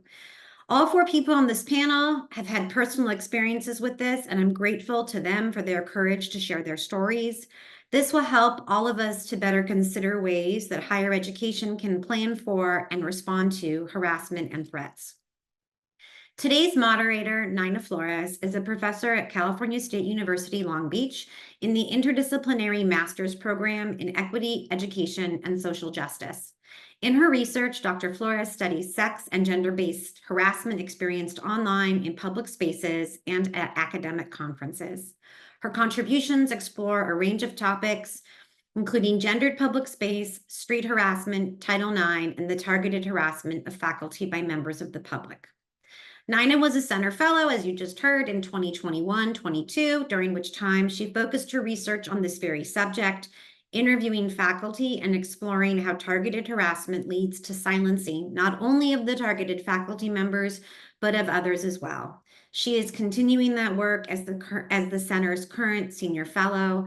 Thank you, Nina, for partnering with the Center to explore this topic. Thank you, Michelle. And it was so great to see that video. I feel like a world premiere just happened in front of us. I will welcome to everyone. Thank you so much for joining us today. I appreciate the Center's willingness over the years to really champion this issue, whether that's supporting fellows' projects about targeted harassment, supporting workshops, webinars. This is such a pressing, urgent issue, and the Center's work on this and willingness to support this issue doesn't go unnoticed. Targeted harassment by members of the public happens across sectors. We've all seen examples of journalists being targeted, and during COVID, we saw public health officials being targeted as well. Among higher education employees, which is our focus for today, we see faculty and staff targeted for their research, for their teaching, for public comments, for any kind of identity, any of their identities. And as the title of this panel alludes to, often they are just doing their jobs. But what does targeted harassment look like? And so in my own research, I've interviewed people learning about their experiences, but we can also see this. There are a lot of different reports about this now. Targeted harassment looks like an onslaught of just demeaning, angry messages, hundreds of emails filling your inbox with threats, doxing, meaning your personal information is shared across the internet, and that could include personal information not only about you and your home, but your family. This looks like threats to your family, threats to your personal safety, threats to your safety on campus, and even death threats. So the range of things that occur and the range of issues that this touches, no matter where you are in your career, is really significant. The professional implications are really serious. So not only do we have career interruptions, right? This is like another job essentially that you're doing handling this harassment. We have self-censoring of your own expertise. So literally career trajectories that you have built over sometimes decades self-silenced. We see secondhand silencing among colleagues who don't want to become targets. But we also have ongoing lasting effects of these issues that are often unspoken. And so I'm really grateful to our panelists today who are going to help us not only deepen our understanding of the issues, but also to kind of look to what campuses and institutions can do to both prepare for these incidents and also to support and really center faculty and staff and their employees in their responses to targeted harassment. Without further ado, I'm going to allow our panelists to introduce themselves. I thank you so much for joining us today, and I'll turn it over to Marianne Franks. Thanks so much, Nina. It's a pleasure to be with all of you. My name is Marianne Franks. I'm a professor at George Washington Law School. I am also the president and the legislative and tech policy director of a nonprofit organization called the Cyber Civil Rights Initiative. And we focus on the intersection of technology and civil rights and the ways that technology can be used to undermine people's civil rights. And I come to this conversation with a background and expertise in the First Amendment and free speech. And I've written about this topic in my first book called The Cult of the Constitution, and in my forthcoming book, which is called Fearless Speech. And I think about these issues from the framework of how much we are wedded to certain conceptions about the First Amendment that may be misunderstandings, and how that might distort our discourse, and how we often don't properly account for just how much a kind of sit back and let everything happen approach for speech actually ends up silencing certain vulnerable groups. Thank you so much. We'll move on to Patrick Grzanka. Thanks, Nina, and thanks for the invitation to be here to speak with you all today. I'm Patrick Grzanka. My pronouns are he, him, and I'm Divisional Dean for Social Sciences, as well as Professor of Psychology and former Chair of Women, Gender, and Sexuality Studies at the University of Tennessee's flagship campus in Knoxville.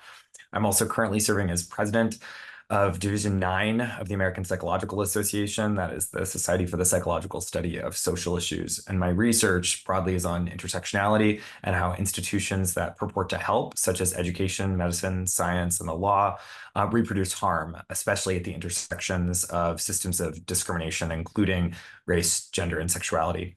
I come to this conversation today with that expertise and a commitment to protecting faculty who are targeted by bad faith actors, both within and outside universities. And I have experienced sustained harassment, in particular for my work on trans rights. And I am now in a position as a university administrator to help support faculty who are targeted, as well as anticipate harms before they happen. I'm really happy to be here today, despite the seriousness of the topic, and I look forward to our conversation. Thank you so much. And last but not least, Dania Matos. Thank you, Nina. Thank you, Michelle, and the Center for holding this space. And so good to be in community with almost 600 of you. Really, really wonderful. My name is Dania Matos. I use she, her, ella pronouns. I'm the Vice Chancellor for Equity and Inclusion at UC Berkeley. I come to this work in multiple ways, right? I like to say I'm an administrator of joy, but really an administrator of thinking about how we center people's humanity in all of this, in this work. I'm also a good lawyer, and my career has spanned federal, public, nonprofit, and now higher ed sector. So really thinking about what are the multiple ways that we come at this work, but also someone who has experienced it on different levels and wants to use their experience to honor, advocate, and create systems so that no one else has to go through this, or that they are better equipped than I see what's happening on the ground and in my own experience. Thank you so much to the three of you.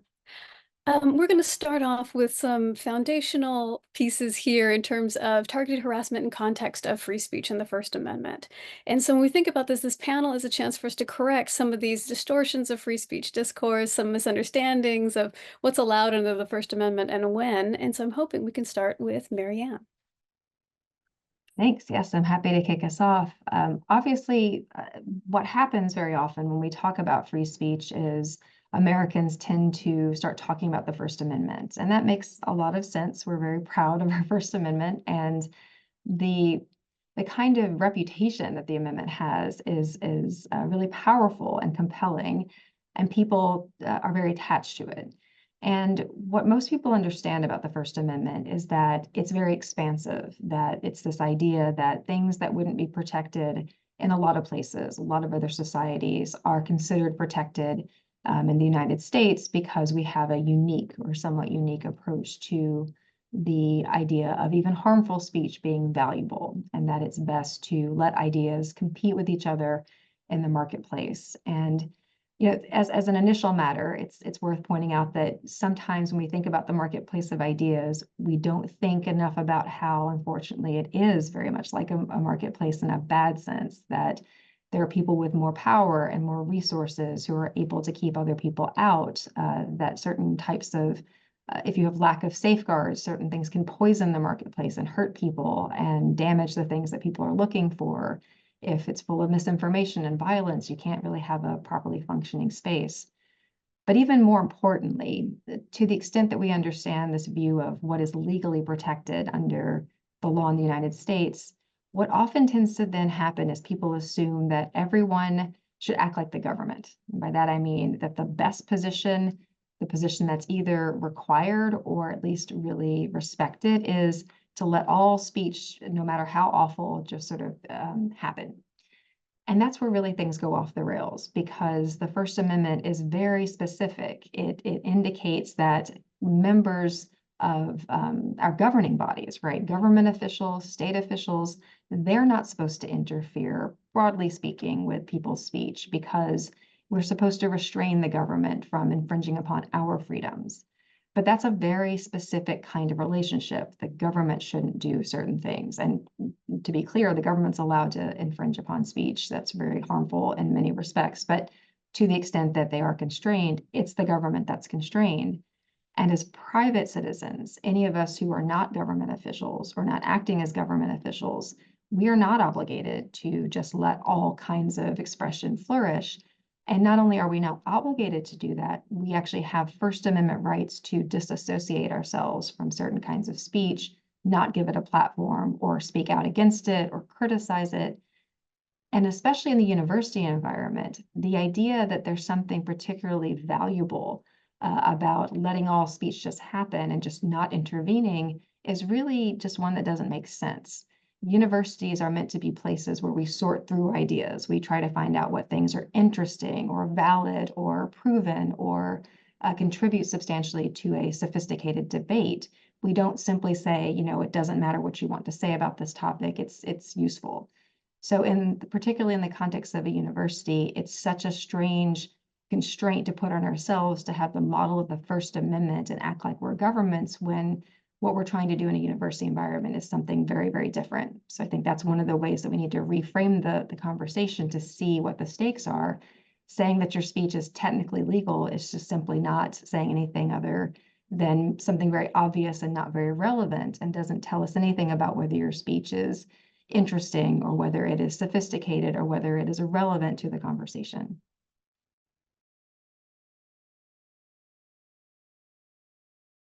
Thank you so much for that. I think that as we were preparing for this panel, we had some intensive discussion about what these things mean. And one of the ideas that came up is that speech isn't always free for everyone equally, even though there's this kind of mythology of free speech being free and everyone having free access to it.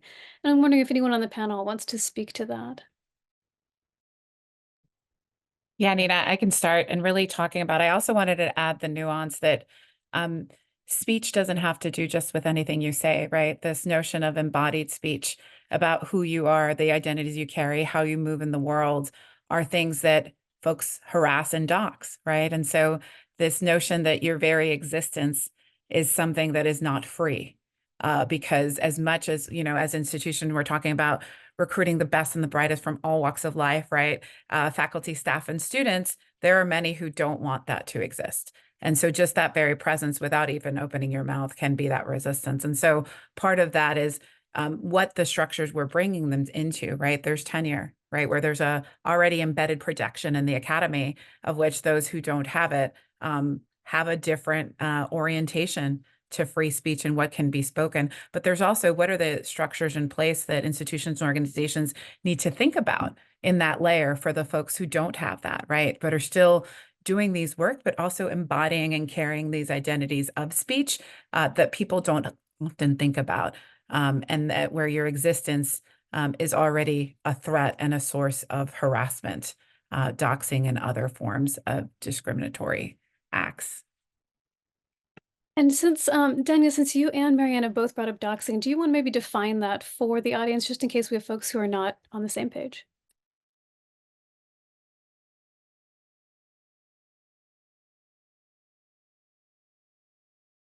So I can give that a shot. It's a little bit of a concept in flux because there's not necessarily an agreed upon definition, but the idea that essentially behind it is that personally identifying information is released about a person, usually with the intent to cause them some kind of harm. So releasing somebody's home address or their phone number or their email so that other people or the people themselves, but also targeted to other bystanders potentially, that they can then do something with that information that is negative.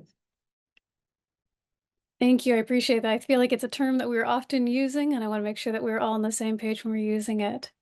I know that we're on a bit of a time crunch with panels as always, so I do want to move into some time to explore what these experiences have been like. So not only personally, but the kind of like professional ramifications and then the ongoing experiences. So often I think the incident is kind of from the outside looking in, it ends when harassment ends, as opposed to the lingering and chronic effects that may continue from that.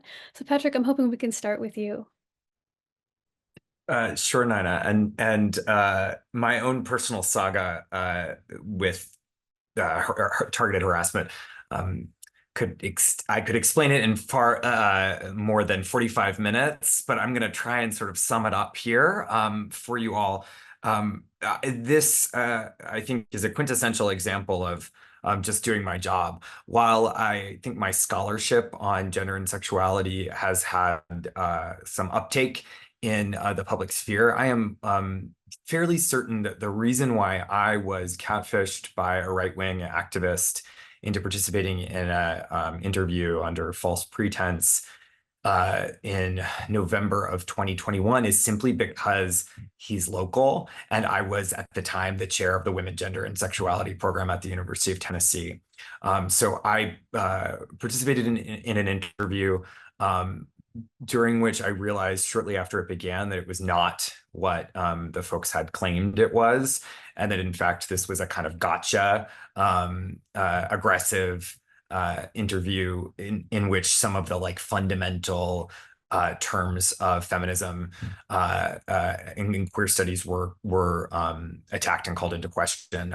During the interview, it became apparent to me that the interviewer didn't believe that trans people even exist and that transgender identities are fraudulent. So we had a combative interaction on camera. I had been tricked into signing away my rights to the footage. I'd given consent, and I didn't even know who the people were, and they didn't disclose their anything about themselves to me during the actual interview and taping, which happened in my building on campus. Over the next couple of months, it became apparent that this incident was part of a campaign to trap trans people and their allies into appearing on camera with someone who was building a brand as an anti-trans activist.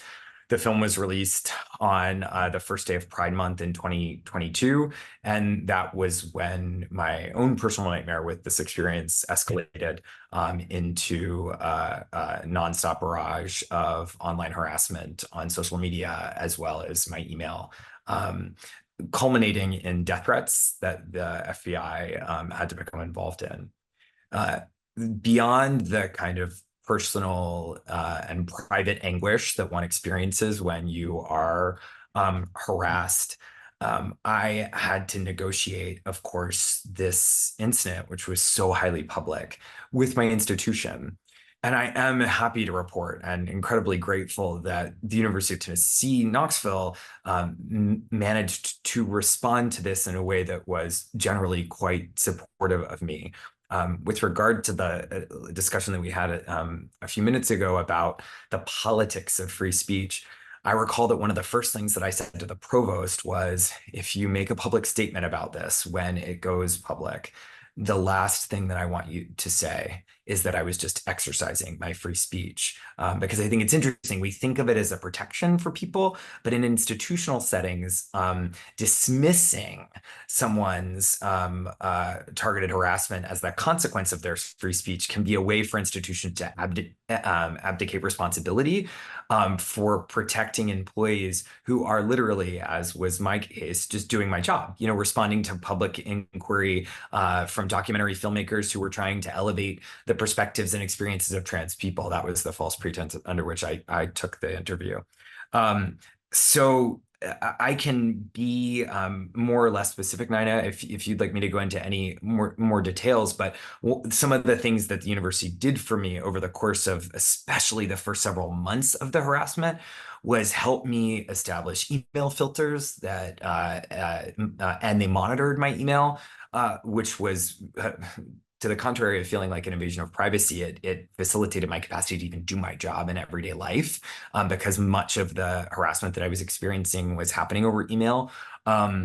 They checked in with me routinely, and we're talking at all levels of the university administration to show their support, to express their sympathy for me. I was in touch with law enforcement as a queer person, as an anti-racist activist. My relationship with law enforcement is certainly complicated, but I had a really well-trained team of people communicating with me to help me take steps to ensure my safety and also make me feel like I wasn't alone. One of the themes that comes up when we talk about targeted harassment is that it can be a horrifically isolating experience, that the harassment is designed to make you feel like a fraud or a fool, and suffering, which is what it is, alone is, I think, one of the tactics of the harassment, kind of cutting you off from support networks and making you feel like it will destroy you.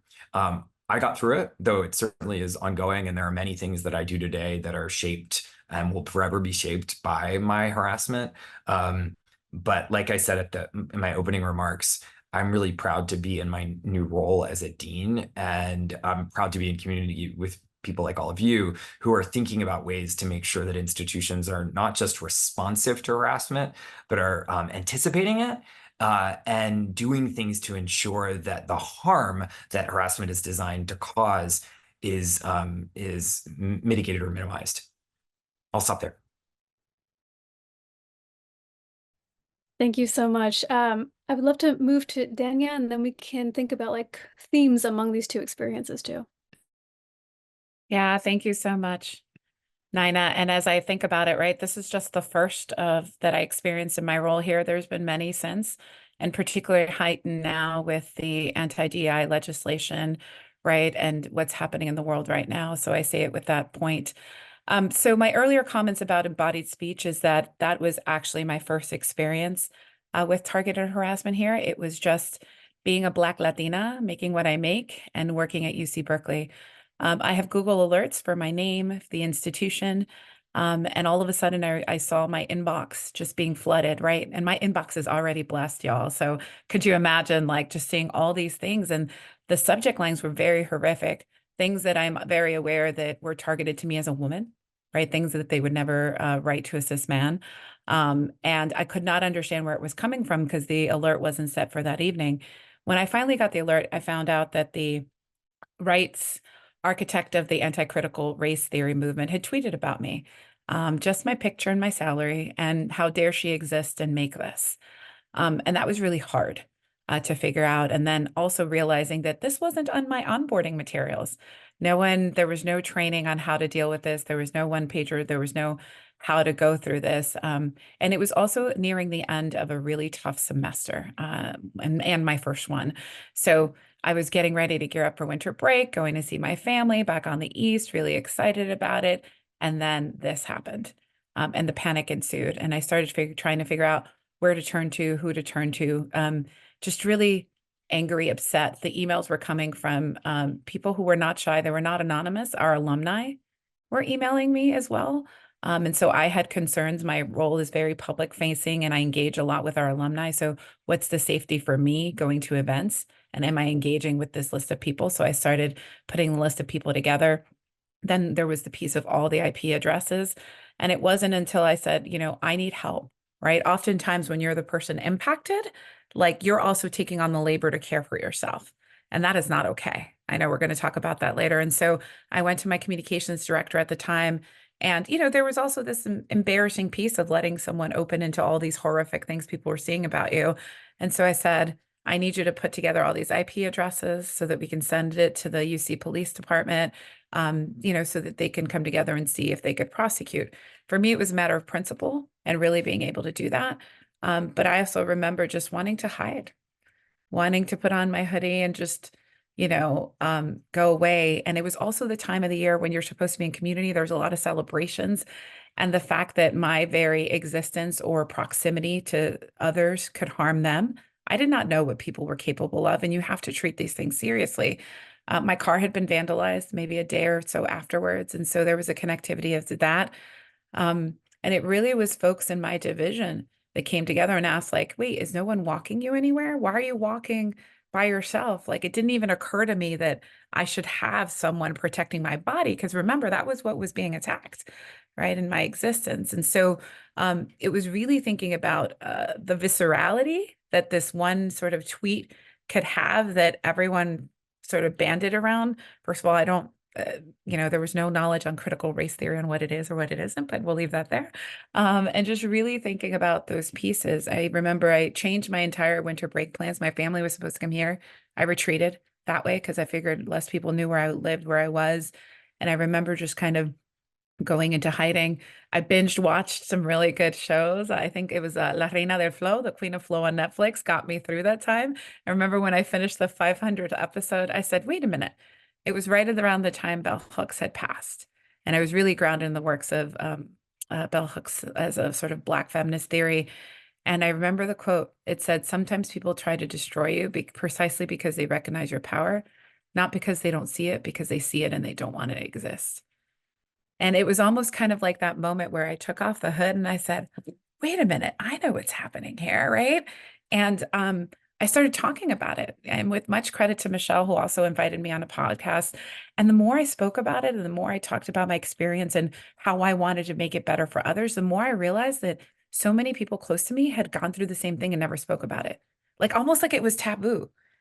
And so I think as we're encouraging people to take these roles and positions, we also need to be very transparent about the reality of it and ensure that the institutions are ready to protect our bodies, our words, and our work in so many ways. And so for me, it's a source of power now.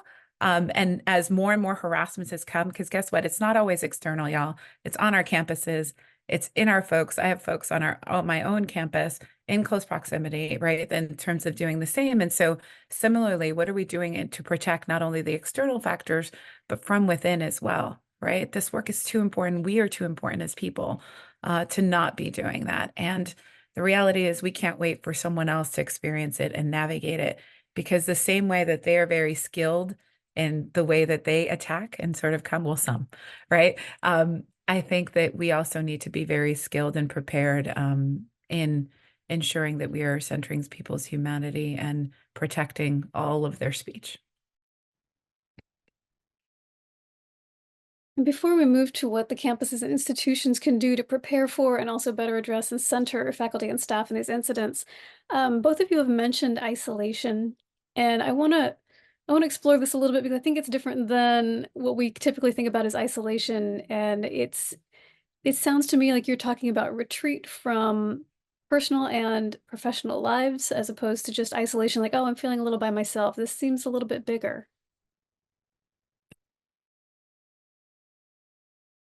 Do you want to go first, Tanya? No, Patrick, go ahead.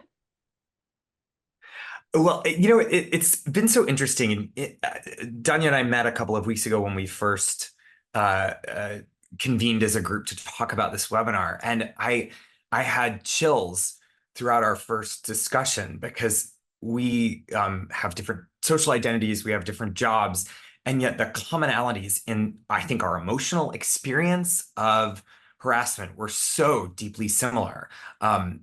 Right after my, I talk about the interview that I participated in as really being the beginning, but that was just then the private anguish. I knew something really bad was going to happen with that interview footage. And I sat in total silence about it for months, and only the closest people in my life even knew that it had happened.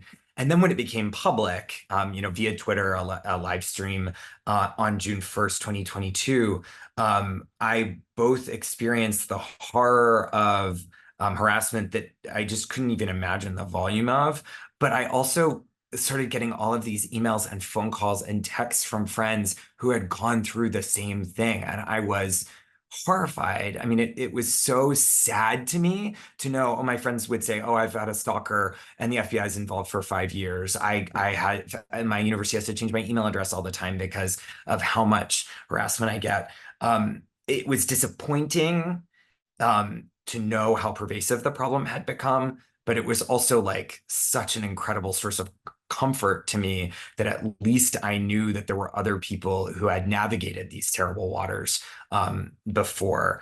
The isolation component, I feel like I find myself saying a lot when I talk about this, that the word isolation can sort of connote or even denote like loneliness. But I think it's really important to understand that we're talking about a structural form of isolation that this kind of harassment involves. And by structural, I mean, it isolates you within your job, within your expertise, within all of your professional roles. And it can make people incapable of doing their work. Because again, if what you're being harassed for is simply existing in your role, the stress that we're talking about experiencing in that it can be quite debilitating, and it has the effect of, as Danya was saying, like, you don't have to experience physical violence, though many of us do, to sort of have the effect of destroying one's existence. And so that's where I think, because it's a structural form of isolation, that's why it's so essential that the institution is responsive to that isolation through a variety of things that I know that we'll continue to discuss today.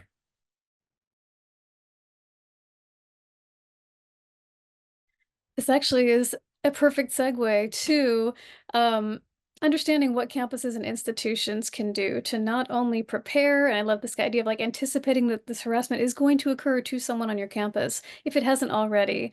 And I think once they have those plans in place, it is just a small door that's open for someone who, if this does happen to them, they feel willing to step forward. I know when this has happened to me, I've been at different points in my career, and it hasn't always felt like it's an okay time to come forward with an issue, especially as a lecturer, right? I don't want to be like that person who has issues. Please hire me tenure track, right? Like there's so many different structural issues in place there. But to think about what institutions can do to not only support and center faculty, but also be ready for this. And we'll open this up to anyone. But I found, in my research that most of my participants have said that the institution's protecting themselves. So if we have this kind of misalignment between the institution protecting themselves versus their faculty and their staff, what can we do within that context? And I'll open this up to anyone.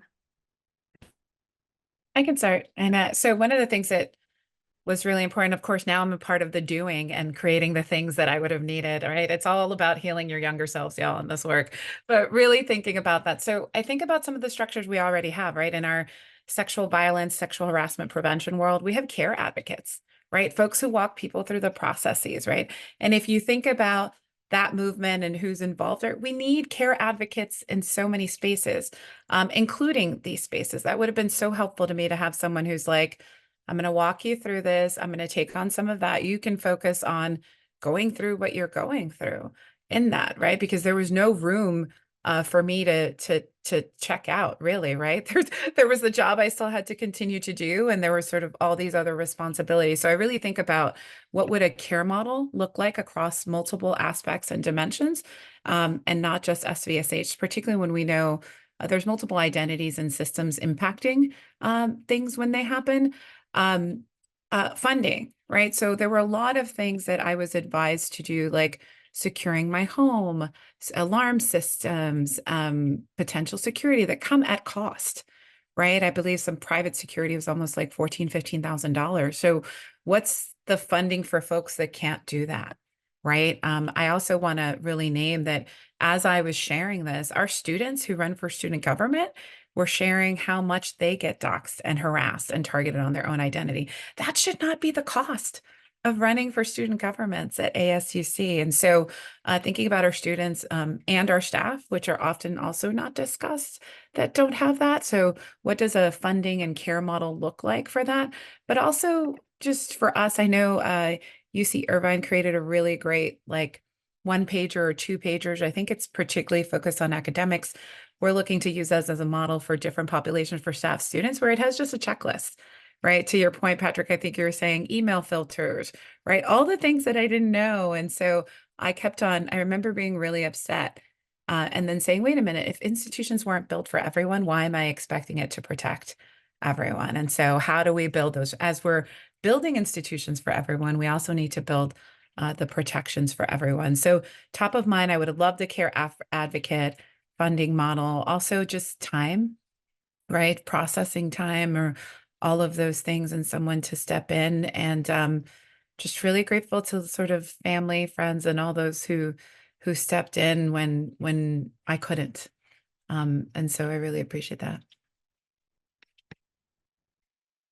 I've recently taken to thinking about a metaphor of rather than responding to the harm, what if we took a kind of public health approach and conceptualize the harm as potentially inevitable, and how can we be prepared and ready and potentially inoculate individuals and institutions from sustained harassment. So one of the things that as I recall the response, the preparation and the response that I went through, everything was ad hoc, because I didn't have a playbook or a rule book as to how to manage, for example, making sure that my mother's phone number wasn't coming up when people were Googling me, that you couldn't find my home address very easily. I learned this from people who just like happened to know things and reach out to support me in the days and weeks after my crisis began. Why wouldn't we, if we know some of the steps that people need to take to ensure their safety, security, and emotional well-being, why wouldn't we incorporate these kinds of things into, for example, faculty orientation? We're so concerned about making sure that people know how to access their Canvas site, for example, so that they're prepared to teach. Well, what about for all of us who do work that might be politically contentious? Why don't we norm into our onboarding process at least informing faculty, staff, and students about the resources that are available to them and the things that the institution is poised and ready to do to support them? Of course, this is all dependent upon working or studying at an institution that wants to support you. But I'm gonna proceed, at least with our 550 participants and my co-panelists here today, with the assumption that we are committed to supporting people. So all of the online steps that people need to take, making sure that administrators are ready to offer teaching course releases, for example, pauses on tenure clocks, all the kinds of things that people get support for when they experience an illness. I would think that we should be willing to treat targeted harassment with similar kinds of accommodations so that the job itself doesn't become an unbearable burden while the person is going through, the pain and hardship of negotiating life as a person experiencing targeted harassment. I would note as well that one of the things that I learned through my institution's response, I had 3 high-level administrators who were getting forwarded emails, harassing emails from my account, reviewing them, and then, of course, sending along to me the ones that I needed to see, expressions of support, but also just messages that accidentally get caught by the filter. And they took turns doing it because it's too hard of a job for an individual person to do, to sit and read disgusting, hateful things all day when you're, trying to do your work.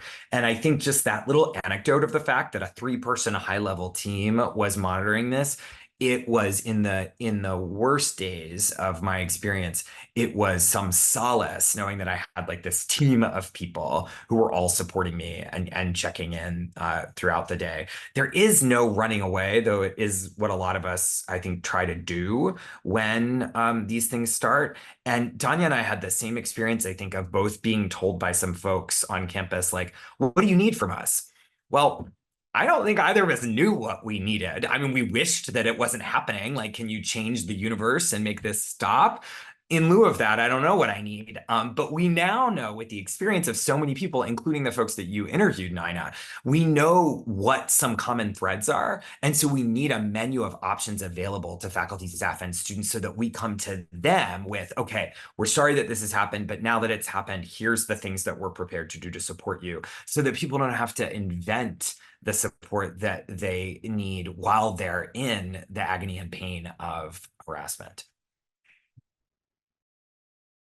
Yeah, I'd like to just add that, there's some things that we can, in addition to all these great insights, that things to be learned from the domestic violence context in terms of developing safety plans, threat assessments, right, to determine how much a person maybe should be worried about the situation. There's certain red flags that mean we should escalate. But I also wanted to say a few things about the sort of larger context of what a university's obligations or what their potential could be in a situation like this. I saw that there's some questions about, isn't there a difference between public universities and private universities when it comes to obligations for the First Amendment? And normally we think of that as, yes, public universities are more like state actors. They are going to be beholden to the First Amendment in ways that private universities are not. But even so, everything really does depend on context. When we think about the question of what is protected, the answer changes whether you are talking about standing on a street corner yelling something versus whether someone is inside a university building yelling at a professor or at a student. And so we always need to keep in mind that the question of protection is a nuanced one. And then the bigger question, though, should be the question of promotion. It's limiting in such a way to think of having this conversation merely in terms of, well, what are people allowed to say, as opposed to really the rich, interesting discussion we can have about how do we ensure that our faculty and our students are able to express themselves freely without having to worry that they're going to be physically attacked or that they're going to be stalked or that their family members are going to be endangered. So if we're really going to commit to something like an academic view of freedom of speech or talk about the value of freedom of expression, we really can't do that if we're not, if a university is not protecting in the most basic ways its faculty members, its staff, its students when they're under attack. So I also think it's important as a substantive matter that when we think about the structure of what's happening in these cases, that people are oftentimes being targeted for their ideas and for their speech, and that a lot of this kind of harassment, doxing, all the rest of it is in addition to being criminal behavior in many circumstances and discriminatory behavior, it's also incredibly censoring behavior, and it's also very cowardly behavior. And for a university to not say anything about that, for a university not to be the one to denounce that and to frame it that way, to say, there's a chilling effect that is happening when people are allowed to are encouraged to and are allowed to engage in this kind of harassment of people simply because of their ideas, that there's something devastating about that and anti-intellectual and anti-academic. If they're not saying that, if universities are not willing to say that, then who is?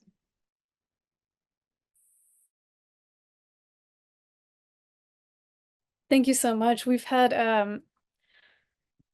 so many excellent questions come through in the Q&A that I do want to focus, kind of redirect our conversation back to the staff piece, because I think that that is something that's slightly different than faculty, especially if you're on a campus where your faculty may be unionized or just have different protections in general. What are some real tangible ways that we can support staff who may have far fewer protections on a campus, but may be subjected to the same kinds of targeted harassment as faculty?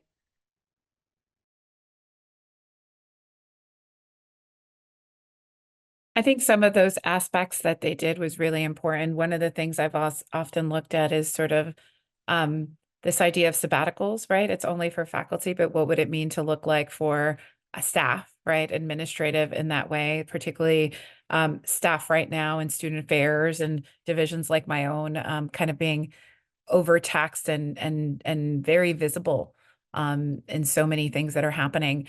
You know, I shared the UCI one pager. It's just for academics, right? We're building it out for students, staff, and faculty, but even within staff, right? There's different sort of nuances within that. So I think it's really important. Always trying to visibilize the staff experience. So not from a place of speaking for them, but creating some room for them to speak for themselves, right? And really having that connectivity and what is the experience of staff on this place. I shared that it wasn't until I became vocal about what I was experiencing after some time, right, of processing, was that I learned how much others are suffering in silence on our campuses, and what does it mean for them to, one, have a space, right? Because I always say these are even being able to talk about in community with Patrick, Marianne, Nina, Michelle, and so many of you is healing, right? It is part of that, and recognizing that our power still exists to now advocate for the pieces in those spaces. So I think that's really important. I think someone also asked, I'm going to ask about the professional liability insurance. Absolutely, yes. I did not know it was something I should have until I went through this. And so I now have that and a squad of other things. And again, that costs money too, right? So how are we creating sort of access to equitable financial means for folks to get the protections that they need? One of the things that struck me about our pre-conversation that I just wanted to elevate here is that we all have had experiences, and I think Marianne's really stuck out to me, of like institutional ineptness around physical safety, regarding like easy access to faculty and staff when they're at work. I mean a bad kind of easy access, where someone who wants to do harm to you can get to you very quickly or get information from the institution about your whereabouts very quickly. And I think that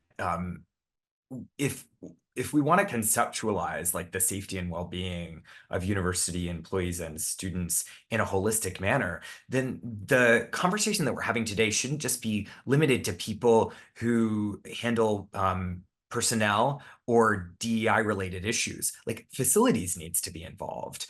OIT needs to be involved. University legal counsel, of course. And I think the brain trust of the center and people who are doing work on this really have identified, again, these kind of structural ways that we need to be prepared, for example, to ensure that staff who might have really public-facing jobs, that we can do whatever is possible when they are experiencing harassment to ensure that people only get access to their office location, their phone number if they have one, and their email who need to. And there are lots of ways that we can do this using technology if we're ready to act quickly, so that vulnerable information about vulnerable people isn't readily accessible to those who want to do harm to them. That requires preparedness, not just emergency response, but preparedness. And I'm sure Marianne and Danya can both speak to a wide variety of other kinds of things that institutions can do to be ready.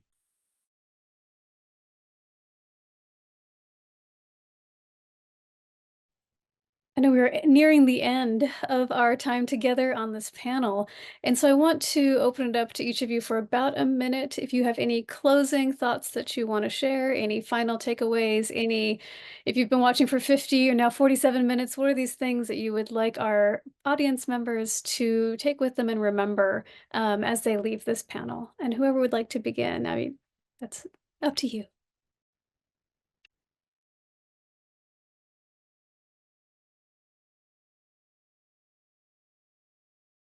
Just to reiterate some of the really great points that were made throughout this conversation, one of the practical things that I think emerged from the conversations we've had before this actual panel and during the panel reflects is that, one of the most taxing things about being the target of harassment is having to tell your story over and over and over again, and just having it become something that a university is aware of as something that is likely to happen, and that they have a routine, that there is one way for you to tell your story comprehensively and then not be asked to explain it over and over again, I think would be really important. But very much linked to that and linked to the overall themes of this event is talking about how, whenever you are engaging in that kind of narrative and where you're engaging in that kind of defense of yourself and your loved ones, that's when you don't get to do the work, right? You don't get to do your work. You don't get to speak about the things that you would like to be speaking about. It's taking things away from you. It is undermining your ability to express yourself. It is undermining your ability to contribute to the environment. And I think we have to do a better job of explaining just how much, if we actually do care about silencing, if we care about ideas, if we care about a robust discussion, how much of this kind of unregulated, unaddressed harassment, how much it's robbing us of really good conversations and really good work. I would also honor sort of not normalizing this. And speaking about it so much, many were sort of like, oh, that's what happens here, or that's what happens when you take this job, or that's what happens when you are who you are. And I was recently at a conference where we were talking about loss and recovery frameworks. So what have we lost and what can we recover? I think we've lost humanity, people's humanity, and centering that, right? And really thinking about those pieces, particularly at this time. I talk about how do we lead with love, and that this is heart work, right? And that is what people are sort of really going to. And are we truly saying that there's no space at institutions for people to be a woman of color leader and show up authentically, right? I don't think that's what we're saying, right? And if that's not what we're saying, and allowing space for people to show up in themselves, then we need to create the environment and structures that allows for that, in that, right? To Marianne's point, and really having that. Patrick's point, in the onboarding, we don't have to wait for this to happen. I feel like I really would have paid attention if someone's like, hey, let me tell you the real deal. This is what might be coming. This is what you want to do. This is what you want to be prepared for. All of those things. That would have helped me so much. And so not waiting for it to happen, but also just sort of doing it from the gate, so that people aren't knowing.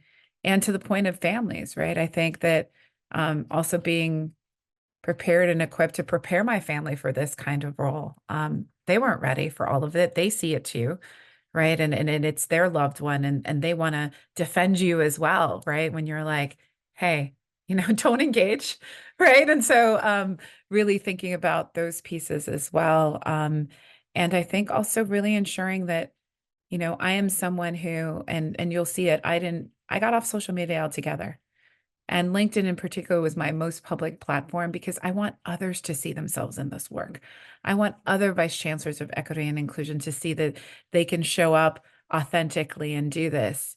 And it got too volatile on there for me, and I have not returned.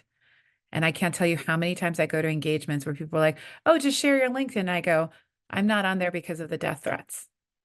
And then it's a very awkward silence, right? And so I'm going to reclaim it. I'm writing a piece that it's going to be my come back to LinkedIn and really sharing that. But that's just to say that, I refuse to let someone or multiple people rob me of my power. And so wanting folks to remind that bell hooks quote, right? They don't want it to exist, and that's what they're doing. And so standing firm, and people who've been through it are here to support you and your voice, and ensuring that institutions, organizations, universities are well equipped to support that power that we all want. And so I'll let you know when I'm back on LinkedIn. I'll be brief. I know that we're basically out of time, and we all have so much more to say and share. And I just want to note that even having these conversations, I think, is part of the process of not normalizing and also like healing. I certainly have experienced it that way. One of the things that I learned, again, I mentioned early on in my remarks that this has become so common that like so many of my friends, it feels like now a minority of them haven't experienced sustained harassment, which I think is totally unacceptable, but it is the reality that we're living with. And one of the things that I learned from one of them last year is the incredible importance of not looking for people's harm online. So many of the sites that elevate, for example, the news stories that have been written about many of us about our salaries, news coverage from hate websites, news coverage, stories about faculty, staff, and students that are designed to humiliate and stoke the fires. Those sites sell ads. And when you go to look up information about the harm that someone has experienced, even with all of your good intentions, perhaps you think, oh, well, I want to understand what's happening to them because I want to give, a tailored amount of support. When you do that, even searching for it in a search engine, you make money for the people who are trying to do harm. So I just want to underscore that when you learn that someone is going through something like this, extending an offer of support directly to them is far more helpful than trying to gather information about what's happened to them online, which will literally put money in the pockets of the people who are harming them. And that's a practical tool for all of us, including those of us who fortunately are not experiencing any kind of harassment. So thank you. Well, I am here to thank all of you. This panel, based on the number of questions and comments coming in, it's very clear it has touched many people. The goal definitely was not to normalize, but to raise awareness. And I think I would just ask the over 500 people who are here now and the many other hundred of people who will watch later, no matter who you are at your university, talk to someone to ask about, like Patrick said, what is the preparation that's happening? That's something all of us can do. So thank you for being courageous with sharing your stories and being vulnerable and forgiving of your time. I'm sorry that there's more to say, but you know what? There's always many opportunities to uplift stories and solutions. And so I want to thank you. And we're now going to turn from this, thank you all, to hearing from two nationally recognized leaders and scholars. You could say they wrote the book on free speech on campus, literally. And I know they're working on another book now that I anticipate will cover some of the topics that they're going to touch on today. They really need no introduction, so I'm going to keep it short. Erwin Chemerinsky became the 13th Dean of Berkeley Law on July 1st, 2017, when he joined the faculty as the Jesse H. Chopra Distinguished Professor of Law. Prior to assuming this position from 2008 to 2017, he was the founding dean and distinguished professor of law at University of California, Irvine School of Law. Howard Gilman became the 6th Chancellor of the University of California, Irvine in September 2014. He is an award-winning scholar and teacher with an expertise in American Constitution and the Supreme Court, and he holds faculty appointments in the School of Law, the Department of Political Science, the Department of History, and the Department of Criminology, Law, and Society. It also happens that these two individuals are the co-chairs of the Center's National Advisory Board, and they are my bosses. Indeed, I am extremely lucky. Without them, the center would not be what it is today. With that, Chancellor, Dean, I give the floor to you. Thank you so much, Michelle. Thanks to all the panelists, to everyone at the center who's worked so hard, and especially to you. I think Erwin will agree. It's one of the great pleasures, professional pleasures of our lives to have an opportunity to work with you. And the center is doing such tremendous work. So thanks so much. Okay, so Erwin, since the beginning of these annual conferences, they have asked us to do these lightning talks and lightning rounds. So we're supposed to cover a number of issues as quickly as possible, just to identify some things that are going on, and then we'll take some questions. Before we get started, there has been a lot of attention about an event, an extremely unfortunate event that occurred at your house, and you've talked about it a lot, and we don't really want to spend a lot of time on it, but I thought it would be fair and appropriate for this group just to give you, a minute or two just to kind of reflect on it and make whatever statement you want to make about what happened at your place. Sure. Thank you. Let me begin by echoing thanks to Michelle and everybody at the National Center for this terrific conference, and thanks to all who are attending. My wife and I have invited first-year law students over to dinner at the beginning of the school year since I became a dean. Those who are graduating on May 10th from Berkeley Law began in 2021, so we didn't do dinners for them on account of COVID. The class president said, "Would you hold dinners for us before we graduate?" We held the dinners over 3 nights, April 9th, 10th, and 11th, and students could pick any one night to come. There were too many students to do this all at once. The week before the event, posters went up online and all over the law school with a caricature of me holding a bloody knife and fork and what appeared to be blood around my lips, calling for a boycott of Zionist Chem's dinner. I think it's important that they weren't objecting to anything I'd said or done. The only call was for the university to divest. And Howard, as you know so well, neither the law school nor the campus controls that. That's done by the Regents, the University of California. The event that we were talking about occurred on Tuesday, April 9th. The students had signed up. They got their name tag in front of the house. Everyone in the backyard sat around tables. And after about a half hour, dinner was served. After everyone got their food and was back at their tables, a student from Law Students Just in Palestine that had put up the posters the week before took out a microphone and some kind of amplifier and stood up on the top step. There's no presentations, there's no speeches at these events. This is the first student in all the years I've done it who ever went to speak. And the student began, and the student then started talking about the plight of the Palestinians. I got up and said, "Please stop. This is our home. Please end this." My wife went to her and said the same. When the student didn't stop, my wife grabbed the microphone. And ultimately, when my wife let go of the microphone, the student then said, "We'll leave."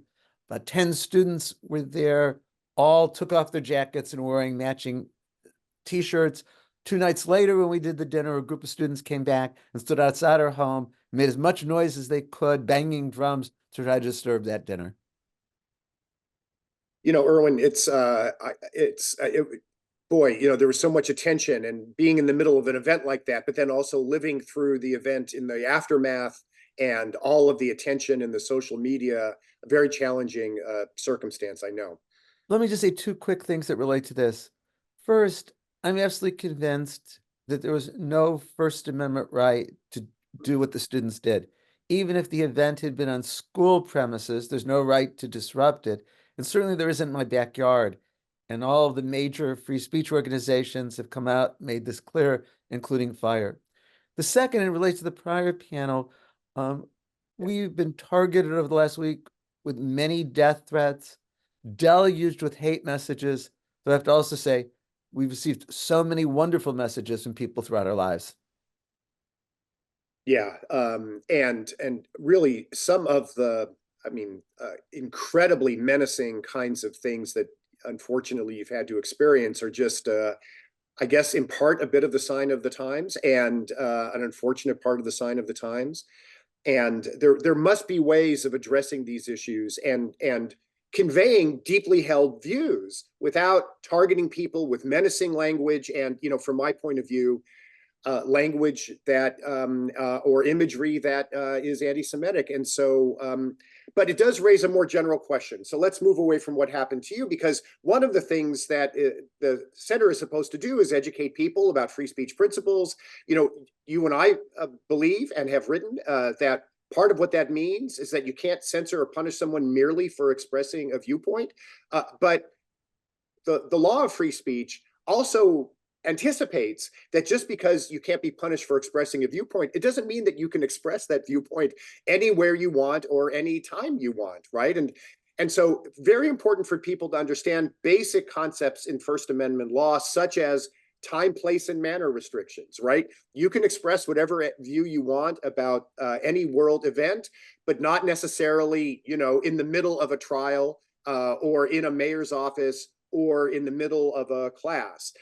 Universities, public entities, governments are allowed to regulate, if they can well justify the regulation, the time when you're allowed to express yourself. So maybe not in the middle of the night, kind of near a residential neighborhood, the manner, when you can use, for example, amplified sound and when you can't, and the place, various places. Not every place where you could physically be is a place that facilitates general free speech principles. And I mean, that in part arises in the context of what you've been through, but it is a more general thing that campuses are dealing with all the time. Absolutely. The law is so clearly established that the government can have time, place, and manner restrictions so long as they're content neutral. It can't treat speech differently on account of the subject matter or the viewpoint of the speech, and there have to be adequate alternative places for communication. Now, this doesn't mean that all speech is protected by the First Amendment. As you and I have said so often, the core of the First Amendment and principles of free speech on campus, that all ideas and views can be expressed. Even hateful ones can be expressed. That's why I allowed the hateful flyers to remain on the bulletin board, because it's protected speech under the First Amendment.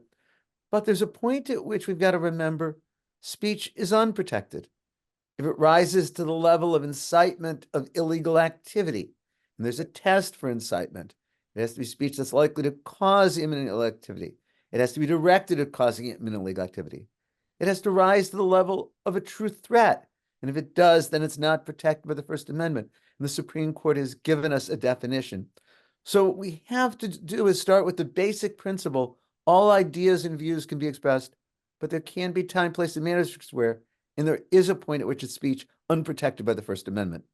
And it's important that campuses need to anticipate in advance of any crisis what their actual rules are for where you're allowed to speak. And, in addition to time, place, and manner restrictions, there's something in the law called forum analysis, which says that certain locations are places where, for example, you might have extremely broad free speech rights, parks and places traditionally where people have gathered to express themselves. But in other circumstances, the place can set limits on what kind of speech can be done. You can think of a classroom, by the way, as a place where some speech can happen, but not a general place where people can say anything they want at any time. And then other locations, like, for example, the working environments of most of our staffs, are just not places where you can walk in and start to express yourself any way that you want. And this also is important in terms of disruption.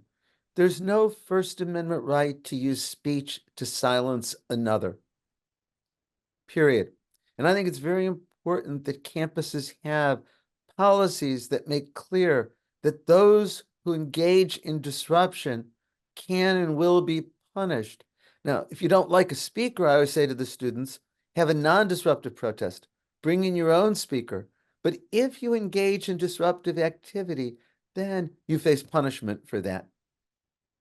One of the things that we've seen is moving beyond kind of this time, place, and manner regulation of speech, is that really, for as long as we've been teaching this, for decades and decades, there are always moments where some people want to exclude certain kinds of viewpoints being expressed, right? In the early 20th century, the government was trying to exclude viewpoints that opposed America's entry into World War I. During the civil rights era, some southern states wanted to oppose civil rights advocacy.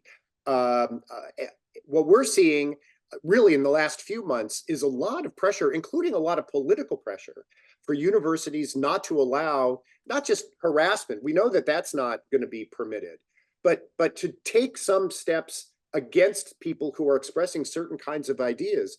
And I have to say that it does take I think a lot of clarity about what you believe basic free speech principles are, to resist those calls to punish people merely for the expression of viewpoints. And but we've seen campuses under that kind of pressure, I mean, for the last few years, for sure, but also I think really in the wake of October 7th as well.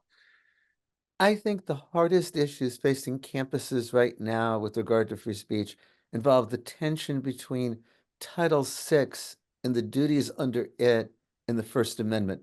Right. Title VI says recipients of federal funds can't discriminate on the basis of race or religion, ethnicity, and it includes a duty on recipients of federal funds to prevent harassment as well. The analog statute, Title IX, says educational institutions that receive federal funds can't discriminate based on sex, and it also means that there cannot be harassment on the basis of sex. To what extent do campuses have a duty under Title VI to restrict speech because it becomes harassment? And if they restrict that speech, then do they run afoul of the First Amendment? Catherine Lehman, who we're hearing from at this conference, has said that even speech protected by the First Amendment can constitute harassment under Title VI. So if the campus allows it, is it violating Title VI? If it stops it, is it violating the First Amendment? My answer to that is that the legal standard is that a campus cannot be deliberately indifferent. That doesn't mean that the campus can or should punish the speech. It means that the campus must take actions when there's speech that might constitute harassment so that they don't run afoul of the standard that prohibits deliberate indifference. And if part of our job in these conferences is to highlight some big issues that are occurring at any particular moment, I really do think that the struggle to figure out what constitutes a campus action that might violate Title VI or not, especially when you're dealing with the thing being complained about being constitutionally protected speech, is something that lots and lots of campuses are struggling with. I know the assistant secretary has said there is no conflict. I do think it's a bit more complicated, at least on the ground. It feels a lot more complicated. The secretary has said that you could speak if the thing being complained about is constitutionally protected speech. Someone heard say something at a protest, and they think that's a violation. That campuses are not required to punish the speech, but they are required to do something. And the difficulty is that, over the last number of years, there has been litigation in a number of circuit courts, federal circuit courts, where an organization called Speech First has complained when universities create what are called bias response teams, and someone complains about someone saying something that they think is biased, that those teams would reach out and talk to people and the like. And many circuit courts of appeal have said that the mere existence of these bias response teams, even if they don't sanction anybody, could chill speech in a way that violates the First Amendment. And the concern that I have right now is that the Department of Education is telling us that if you don't respond to constitutionally protected speech when people complain about it, you could violate Title VI. But federal courts have said that if you do respond in certain ways, you could violate the First Amendment. And I think it's going to take a while for that to get clarified for all of us. I think that's right. If I could take just a moment to discuss a case that I was involved in, where I think it does give some guidance in answer to this. It was a case that was called Feminist Majority Foundation versus Hurley, decided about 5 years ago by the United States Court of Appeals for the Fourth Circuit. It involved Mary Washington University, public university in Virginia. There was a campus debate about whether to allow Greek life. 3 women wrote an op-ed in the campus newspaper saying when there's fraternities on campus, there's more violence against women. They were targeted by over 600 ugly messages over the then social media platform Yik Yak. Some threatened them with rape and murder. They complained to the campus, and the campus said, it's anonymous speech over social media. We can't do anything. The campus even posted that on its website. Right. The women sued. The federal trial court said the speech protected by the First Amendment, anonymous speech, the campus didn't have any duty. The United States Court of Appeals for the Fourth Circuit found that the campus did violate Title IX by being deliberately indifferent. The point of the Court of Appeals was there were many things that the campus could do. Campus officials could condemn the harassing speech. The campus could provide protection for the students. The campus could provide education and training. The campus could provide support services for these and other students. And so in this way, I think, Howard, it's addressing that there are things that campus can do, even without punishing speech, to show they're not deliberately indifferent. And I want Michelle to get us to a number of questions. I'll just end with the 20 or 30 seconds by saying that for all of the discussion about what's been happening on campuses and protests and the like, I think you and I agree that if we took a step back, the most serious threats to free speech and academic freedom happening right now in the country are really associated with increasing state efforts to impose these educational gag orders and restrictions on DEI. And that is still being litigated. So we will see how things unfold. But that really is something that is government preventing independent faculty from expressing themselves and teaching what they want. We really have to continue to keep an eye on that challenge. Absolutely. I think it's hard because these individual incidents that I think are important but take up so much time and energy, we do want to make sure, right, that they don't take us away from the focus on the larger picture.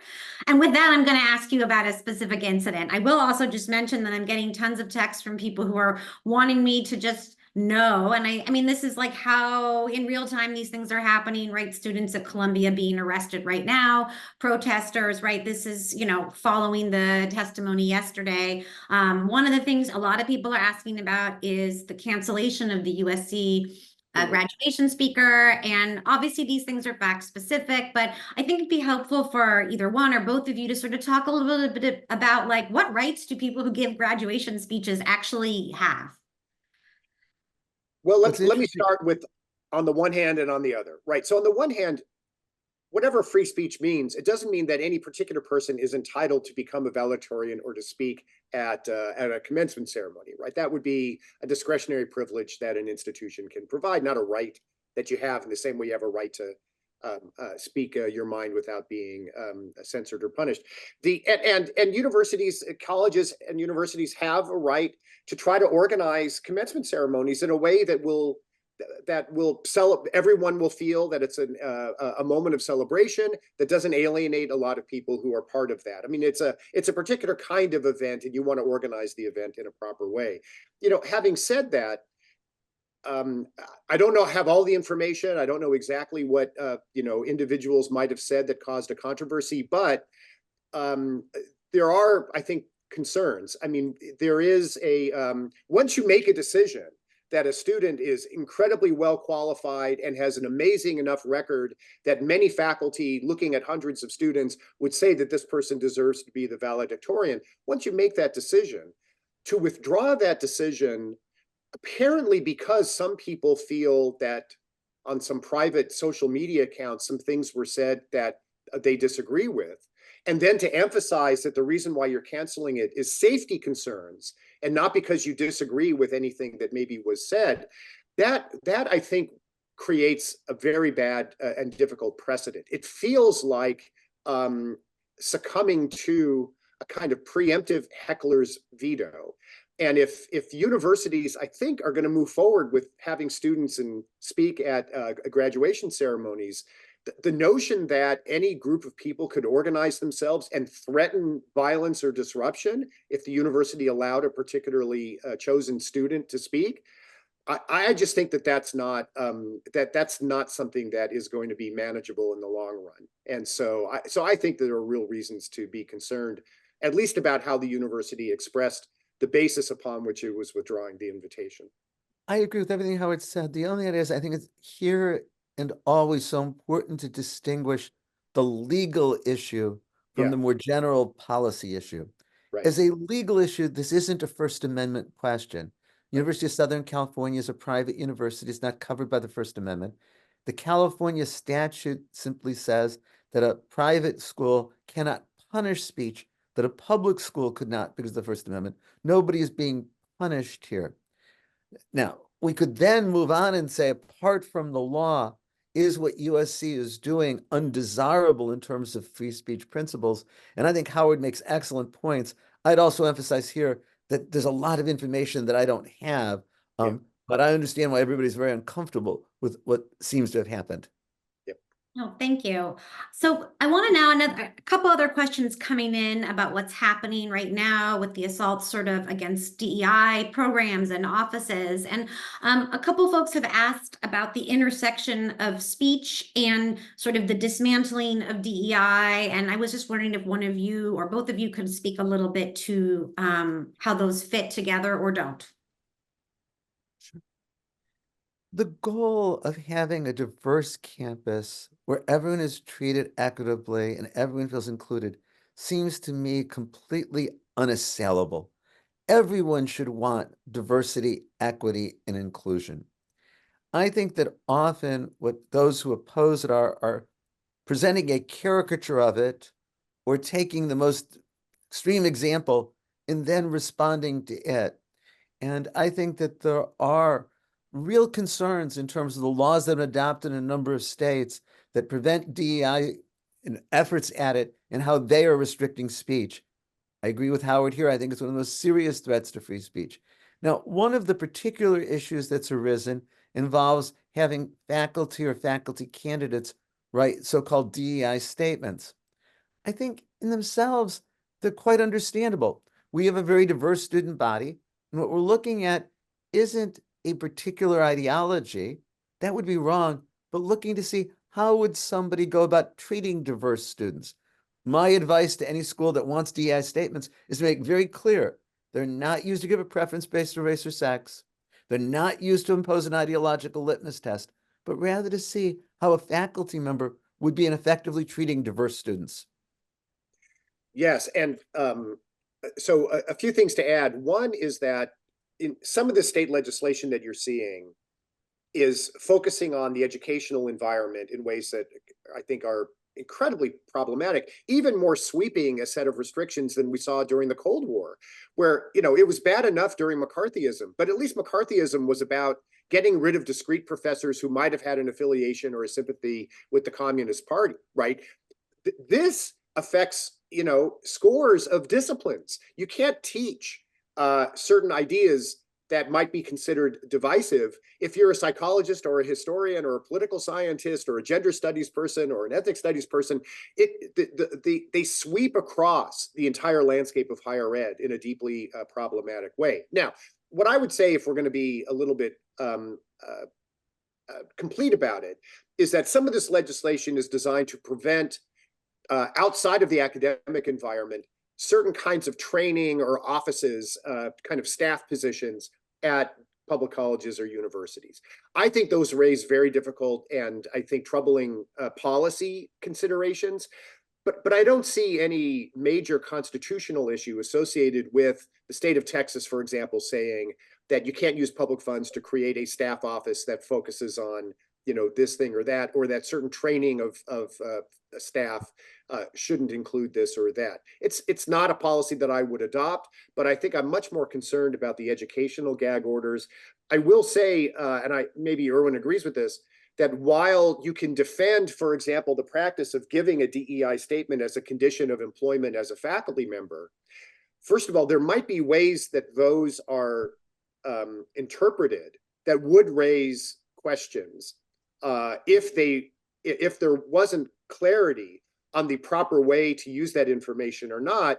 You know, the accusation is that they impose ideological litmus tests. And I think if they were going to be used in that sort of way, the notion that you would make a condition of employment that someone have a particular political viewpoint, I do think is a troubling issue. And just because they can be well justified doesn't mean that litigation is not going to start. And while the first lawsuit against UC Santa Cruz was dismissed for lack of standing, I fully expect that there's going to be additional legal challenges to the way universities, including the University of California, use DEI statements. No, for sure. There's going to be so much more at the Supreme Court, at the appeals courts, and just in our state legislatures. And I feel badly because I feel like I really do give you sort of an unfair goal, which is like, say as much as you possibly can in this short period of time, and now I'm going to stop. But I always learn from you. I know everybody else learns from you. I'm grateful to both of you for being here, for overseeing the center. And, you know, we're going to now turn to our final panel. Time flies when you're having fun. Thank you again. Okay, so I know that we're approaching lunchtime, at least for the folks on the West Coast, and I know I am getting hungry, but I'm gonna like urge people to grab a snack, refill your cup of coffee, and settle in for our talk about something that I know is on everybody's mind, and that's the 2024 presidential election and what that means for college campuses. Rather than focus solely on voter registration and getting out the vote, which are, of course, instrumental, we want to use today to talk talk about the issue of elections and democracy from a more holistic perspective, to ask the bigger, broader question about how do we use not just elections, but this historical election to inculcate democratic values and engagement longer term. And we are so lucky. We have a wonderful moderator to lead this panel. I have been reading Teresa Watanabe in the LA Times for many, many years, and I am thrilled she could join us today. Teresa covers education for the LA Times. And since joining the paper in 1989, she has covered immigration, ethnic communities, religion, Pacific Rim business, as well as served as the Tokyo correspondent and bureau chief. I am so grateful I'm flubbing. I'm so grateful to Teresa for being here, and she will work to introduce our panelists. And thank you so much.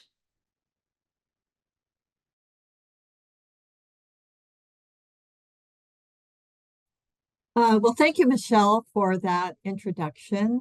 And thanks to all of you who've stayed with us to the climactic end as we talk about how to use the election as a springboard to encourage more democratic engagement, activism, and learning among students. Let me start with a few data points. College students are a formidable voting force. They are 18 to 20 million strong, the most diverse in US history, and they are very highly principled and engaged in social and political issues. A 2021 study found that Gen Zers, 2/3 of whom attend college, are the generation most likely to boycott a product, company, state, or country based on ethical considerations. And 70% of them are involved or have been involved in a political or social cause. Yet at the same time, young people's faith in democratic politics is the lowest among any age group, and it's declining steadily. So to unpack all of this, we have a terrific panel lined up. We will have conversation for about 25 minutes and then about 15 minutes of Q&A. So be sure to jot down your questions as they come up.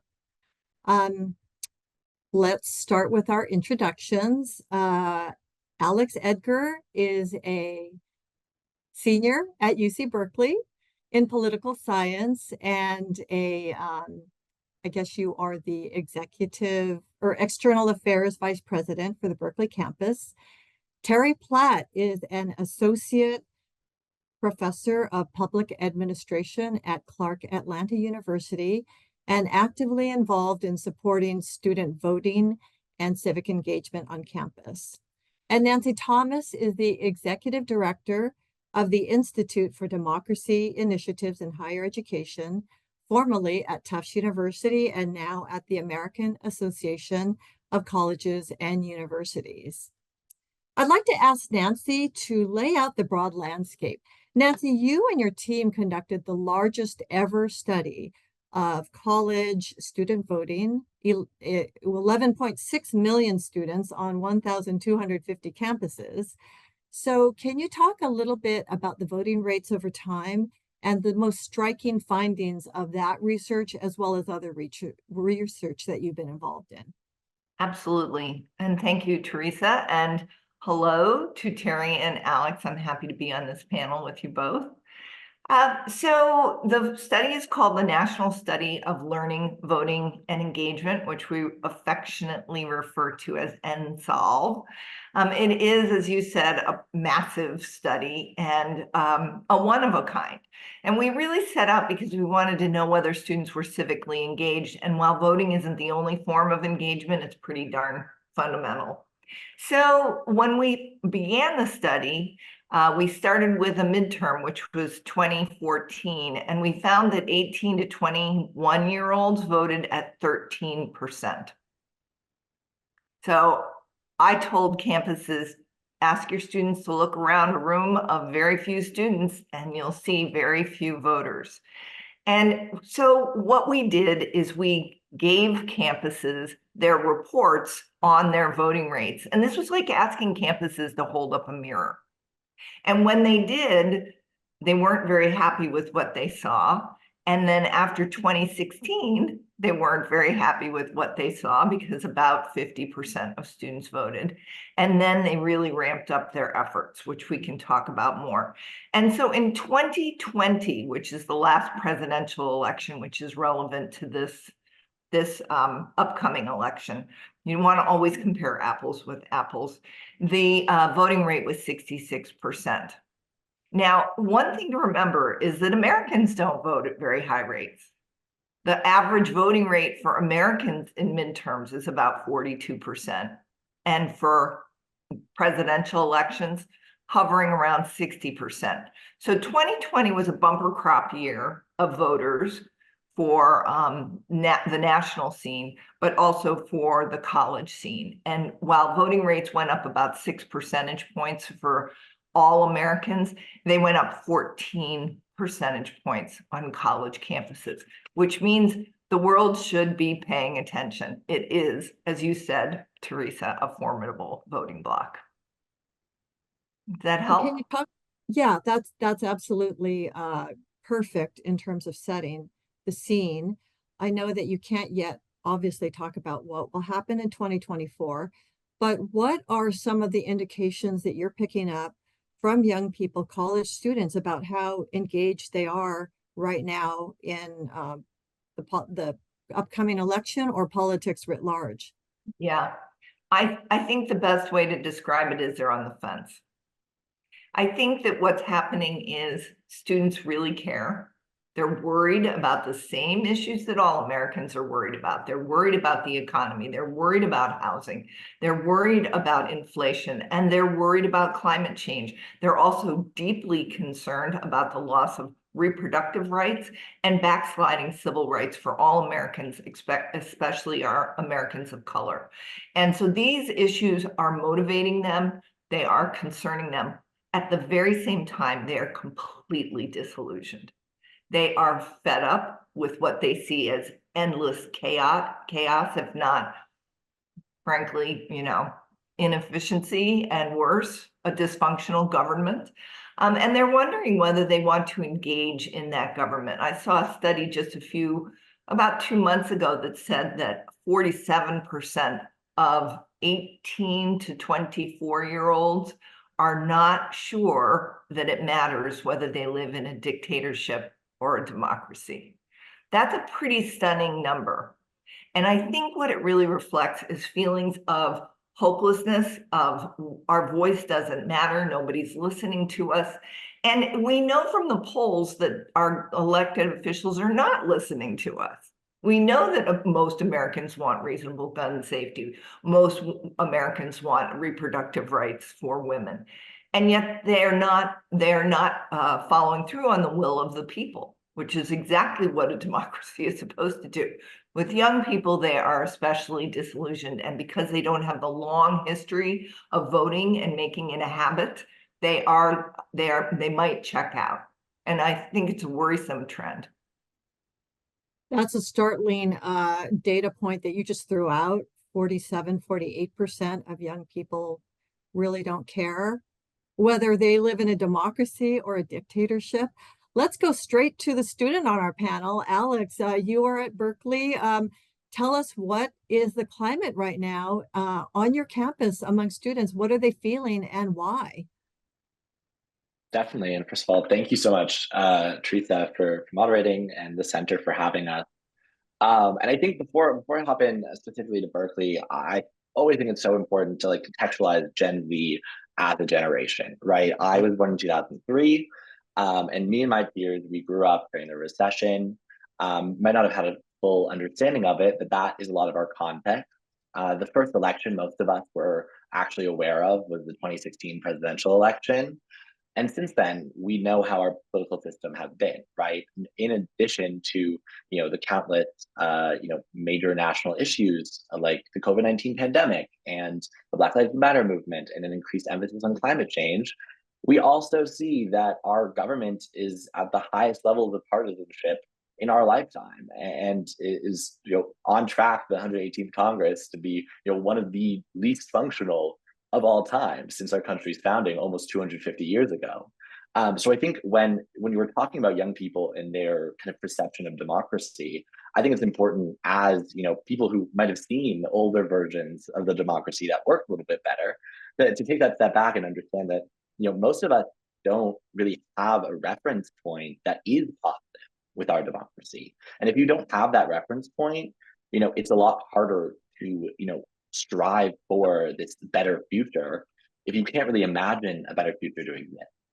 And I think, now pivoting to, specifically at Berkeley, I think that's something that I hear every day when I'm talking to students. So I, as External Affairs Vice President for our student government, that means I'm handling just about any issue that pops up related to just about anything from campus, local politics, state, federal, anything at all that happens. It's my job to represent the student body in advocacy and government affairs. And what that means is I am talking to students pretty much every day about their experiences on and off campus. And what we hear is, I think, kind of pointing to what Dean Chemerinsky mentioned earlier about the idea of being deliberately indifferent, is that our students feel that institutions, in particular, our governments and our institutions of higher education, are deliberately indifferent to them as individuals and the issues and identities that they hold fondly. And I think that is something that is really core to Gen Z, is this feeling that, why isn't the system working? And not just why isn't it working, why does it not care? And just to give a brief example of Berkeley's context, I mean, even just today on Berkeley's campus, we have a speaker coming who in a tweet said that he has no respect for any individual who identifies as Muslim and may consider the use of force when it comes to Islamists.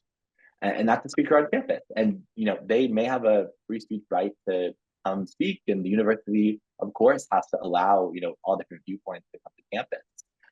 But as we're talking about being deliberately indifferent, we have to think about how people who invalidate others' identities and rights to exist, and how that affects their willingness to engage in institutions like our democracy and our institutions of higher education.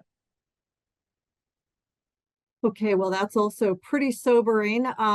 Terry, are you also finding the same climate at your university? I actually am. And so, as you know, I'm at Clark Atlanta University, which is in Atlanta, Georgia. It's a historically Black college university, which has a long tradition of just the level of community engagement, civic engagement, voter engagement.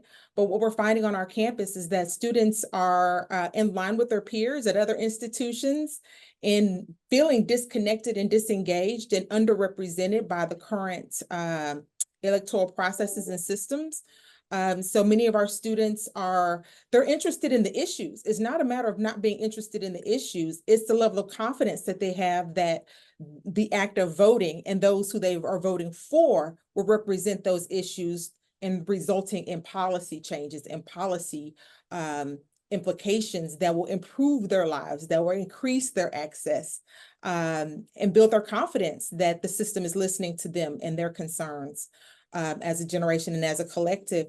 And I think this is something that's made a challenge for us to mobilize students and to get them really involved in registering to vote, to speak up and engage. I mean, we have the programming and we've been working with different student organizations to give them space to articulate their concerns about policy, about process. But one of the things that we struggle with is the reality of it. There's only so much that we can do as an institution. We also operate within our state, which has policies and laws about voter registration that tend to be modified just about every political cycle, that have implications for how our students are able to participate in the process of voting. And so we've been trying to find ways that support their engagement beyond voting through broader civic engagement so that they feel connected to the process and are able to see impact. Wow. Okay. So what are some of the issues that the students on your campuses and in your research, Nancy, feel the most passionately about, and where are they running into roadblocks in terms of trying to do something and make their voices heard, and they can't quite get the attention? Well, as I said earlier, I think that students care about a lot of the same issues that most Americans care about. I think there are additional issues they care about, such as loan forgiveness and some of the important things closer to them around their finances and their future. Housing insecurity and food insecurity are serious problems for students. And I want to underscore something that Terry just said about the capacity of institutions to respond to all of these needs. And it also goes to what Alex caught in the second to last panel on being deliberately indifferent. We need to pour some resources into the act of listening.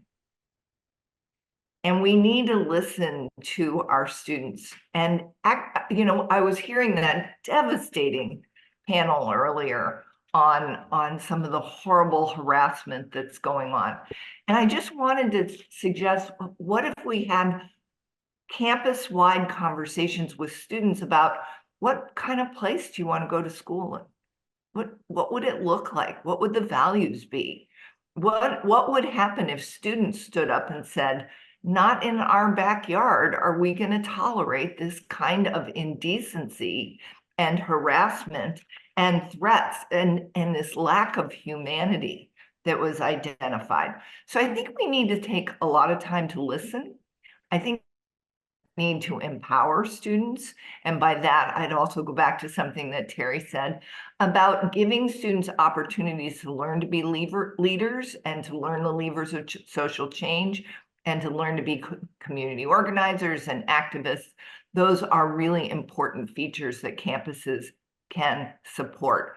And then the last thing I want to give a nod to, and we can come back to it, is a lot of this is about the underlying care and feeding of each other, that we really need to build a culture of caring on our campuses and underscore the indecency here, the lack of humanity. We're gonna draw a line, and maybe we have to let it happen under the First Amendment, but we don't have to let it happen in our culture.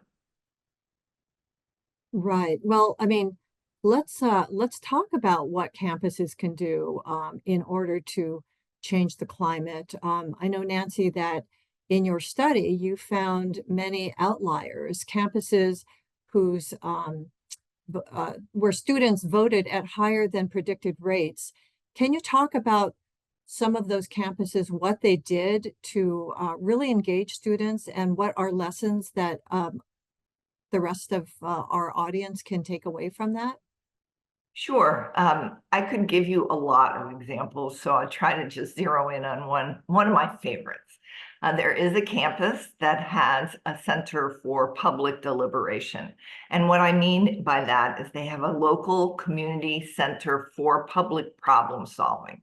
And it's run by a woman who knows a lot about dialogue and facilitation. She trains the students, she trains people in the community, and they bring to the center public problems. And then they talk about how these can be solved through collaboration, through community action. But at the same time, these students not only learn to facilitate, they learn to train the facilitators. And so when we showed up, we do these qualitative case studies. When we showed up to interview them, the students came to our focus groups wearing suits and business attire. And I said, "Aw, you didn't need to dress up for me." And they said, "We didn't dress up for you. We wear this every day." And I said, "You wear it every day?" And they said, "Yeah, you never know when the media is going to be here to take pictures." And I said, "What's that all about?" And what they were doing is they had a system in place where if there was something going on, they could call the politicians and say, "Come down here, have a photo op." And at the same time, they would call the media and say, "Come down here, the politicians are going to be here and you can take pictures and learn what's going on." So they were real political activists, using dialogue, using deliberation, and then they did this train the trainers model where every club on campus, the heads of those clubs learned the same facilitation skills. And then faculty did as well, because it needed to become something in the classroom because the students demanded it. So it really changed the culture of the campus. And I can give you lots more examples, but that one happens to be one of my favorites just because the students were so powerful. Well, let's hear from Alex. What do you think campuses can do to better listen to students and to help them feel supported and empowered? And I want to uplift a lot of what Nancy and Terry said. I think we're all on the same wavelength right now. And I think like one thing in particular is that it's really important that, while students may not want to engage or may not be engaging in our democracy, that doesn't mean they're not engaging in these issues or in their community, right? Like I feel right now from my conversation with my peers that most of us feel most connected to our communities in this moment than we did before a lot of what's happened over the past year and even over the past 4, 5, 6 years, because often like when you can't see yourself in your surroundings, whether it's your college or university and the government, that you turn back to your peers, those who look like you, who have shared interests or values. And I really have seen across UC Berkeley's campus, but also I really see across higher ed, students turning and forming these really strong bonds and communities, and in their kind of like student organization even. And I think as institutions of higher education, like really the onus is on them to start looking, okay, if we are not the ones who can solve this issue, how can we support the groups that these students are already turning to, the trusted messengers, and how can we empower them to serve as the mediators and the people who are making students feel comfortable and safe on this campus? Because if you're a student who is actively afraid of getting doxxed, right? If you've received doxing threats, most likely you're not going to trust your college administrators to be there for you. But if you're part of a student organization and you have either a student leader or maybe a community leader who supports that organization, you're 100% more likely to trust them and go to them for support. So how can we empower these existing communities to serve as those bridge builders going forward? Because oftentimes when after a crisis, whether it's a university or even a politician tries to enter a situation and serve as that mediator, it seems disingenuous. And it also often kind of appears that like, you're asking me to put my identity on the line, or something I hold so deeply personal to myself and my core on the line to better someone else, right? So I think like making it that like recentering not on how can we solve the crisis for the institution, but how can we really make students feel safe, make sure students are comfortable on their campuses, and that people don't feel like going to university, to college, or even just going into their communities, that they don't feel like they're putting their identities, either hiding them or putting them on the line for existing as their true self. How about you, Terry? I know that you have the CAU votes organization. Can you tell us whether they are doing good works to engage students, and other ideas or examples that you've seen that have been successful? Yes. So just to kind of uplift a lot of what Nancy and Alex have said, we are saying some of the same things and seeing some of the same things. We do benefit as an institution from the InSelf report in our data. And yes, very much. It's very informative and very, I think it helps us to see the bigger picture. We have a lot of anecdotes from our individual experiences, but the InSelf data helps us to step back and see a campus-wide picture of student engagement and voting, and then the fruits of our labor, but then also how do we compare to our institutional peers? But with the CAU votes, we've used our InSelf data to develop action plans and strategies for coalition building. So we work with a lot of the student organizations that Alex was talking about to uplift their voice, to give space and create space. And so that's my role on campus, is to support the coalition and to make sure that it doesn't become an administratively wielded tool for student voting, but that it still maintains a level of autonomy and independence to be shaped by the interests and the views of the student organizations, and just making sure that we're working with our general counsel. We're working with the Office of the Registrar so that we can support and identify and support our students with their voter registration activities, but then also working with the Vice President of Governmental Affairs so that we understand the parameter of policies that we're working with in Georgia, but then making sure that those connections to get local officials on campus to have conversations, to have a dialogue, that we're supporting students when they want to go to the State House for Advocacy Day, that those opportunities are available and they can push for and advocate for the issues that matter to them. Not that we are defining the issue, but the students have an opportunity to lead with their concerns, making sure that there's that dynamic conversation across our community so that we have candidates come to campus. We're gearing up for these activities for 2024, but we've done them for 2020 and 2022. And making sure that the candidates come to campus and explain they're not necessarily campaigning. We're a nonpartisan campus, but that they can explain to the students how the position they seek can help to solve problems as defined by the students and as presented by the students and the community.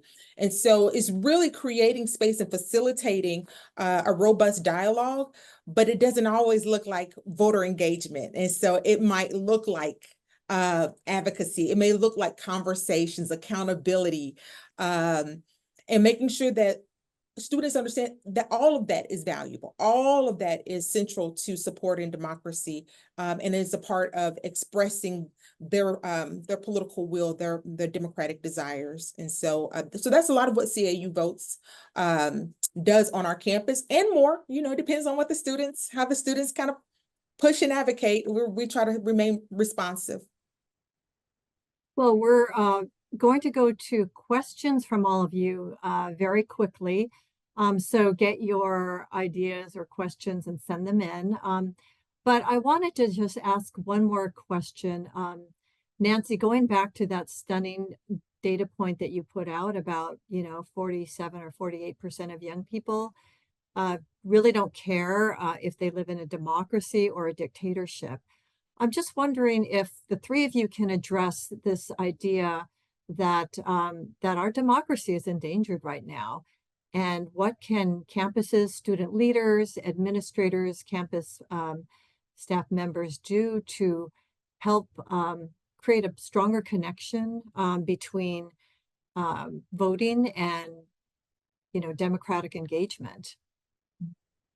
Did you want to start with me, Teresa? Because I'm happy to yield the floor to my co-panelists who are very good. Well, Nancy, I know that you have a very special project that you are about to launch about this, which maybe we can save for the end. But Terry and Alex, do you have anything quick to say about how to communicate the importance of voting with, preserving our democracy and strengthening it?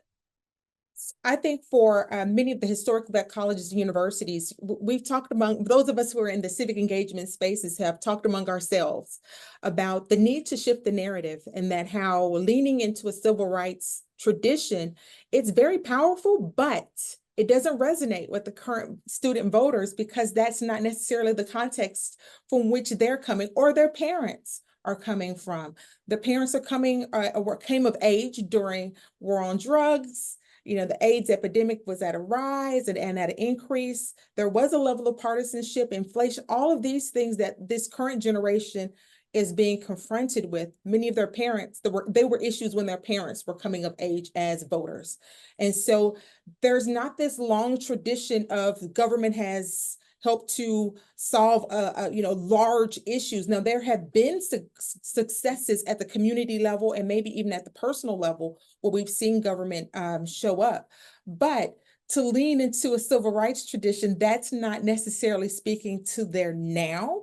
And so being responsive, listening to the students has been very key in helping us to understand the perspective that they're bringing and the reality that they have, rather than categorizing it all as voter apathy by young people. And for many of them, it is perceived as a very rational.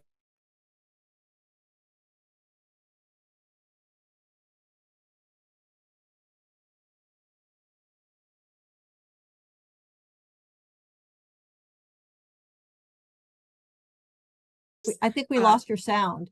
Uh-oh. Oh, there you go. Okay, it's not assuming that we as older voters have all of the answers, but listening to younger voters to understand their issues and working with them to elevate their voice. Definitely. Alex, do you have anything to add to that? Yeah, the one thing I wanted to add that I think we haven't talked a lot about today, but I think is so critical to this discussion about, trust in our democracy and, the crisis that we're seeing here in the US, but also, frankly, across the world. There are attacks against democracy. And I think what it really comes down to is our country does not invest in civics education.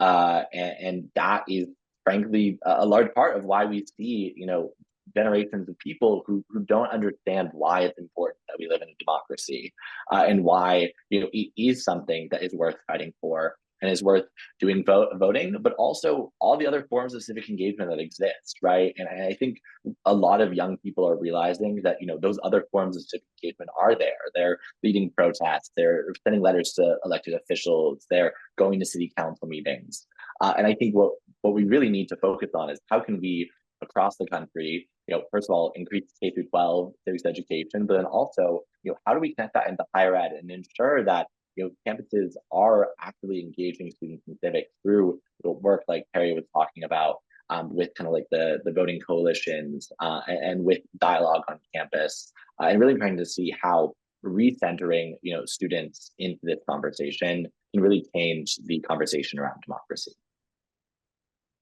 Well, that's terrific. And Nancy, I think your research has found that even just young people think democracy is probably still the best system. They just don't like the way that it is working right now. And you are launching a very exciting project about redesigning democracy or getting student input into that. Tell us about that, and then we can go to questions.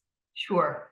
So for many, many years, my concern has been that when we use the term democracy, we don't really know what we're talking about.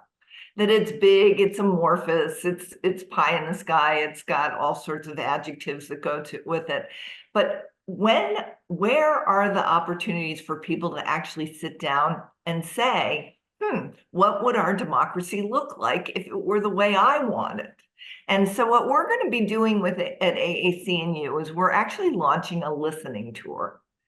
And we will come to your campus and work with you on engaging your students on dialogues about what does democracy look like? What if it could be redesigned? What would you want? And these dialogues, they can run with trustees or members of the local community or faculty or anything. These materials will be available in May. Don't dig through my website just yet because I haven't finished. But we are going to be hoping that campuses will provide that crucial convening role for people to actually talk about what would the democracy we need and want, what would that look like? And I want to say one last thing about students this fall.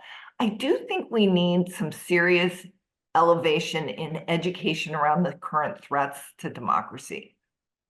And so, Terry, to your point about not having necessarily a civil rights background, I do see what I see is backsliding rights for a lot of Americans, voter rights, reproductive rights, and civil rights for people of color. And I think we need to be talking about those as well as other threats. For example, disinformation is a serious problem. And in 2016, a lot of it was aimed at Black colleges. Our voting rates went down. They were not commensurate with the other campuses. And when I talked to the presidents of many Black colleges, they said there was so much nefarious, discouraging, don't vote this way, and it was full of lies. And we need to be aware, we need to be ready for that. Attacks on academic freedom and the right to teach, DEI and J. These are things that students should be learning about and talking about. And just remember, if these attacks on democracy work, then democracy looks dysfunctional and people don't support it. So it's a circular problem. Let's engage everyone in the discussion and then try to make the democracy that we want. Yeah, it's a vicious cycle. All right, so let's take some questions from the audience.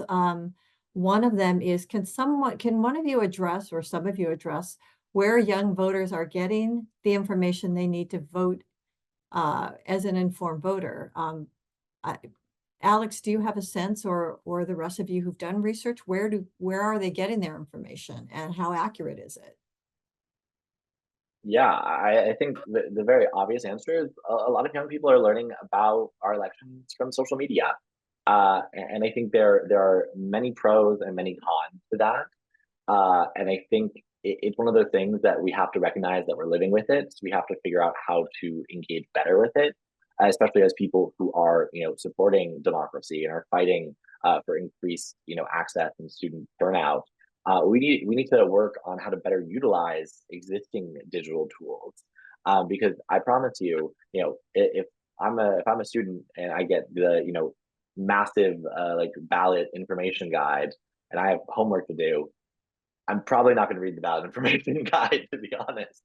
But if a trusted organization, whether I'm part of it or not, on campus or in my community, posts a voter guide, that I'm very likely to turn to that voter guide, and not to say that they won't do any other research, but that will be a very strong guidance in how they decide to engage, based on who their community and community leaders are turning to.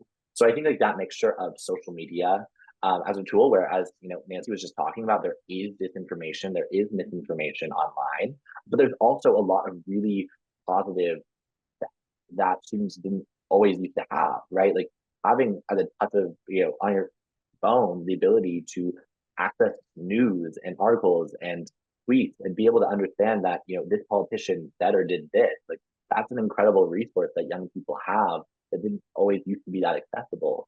So I think ensuring that digital access is done as best as possible, but also to really empower, again, community leaders, whether they're students and peers or community leaders that are adults, to really be those trusted messengers with voter information, whether it's partisan or non-partisan.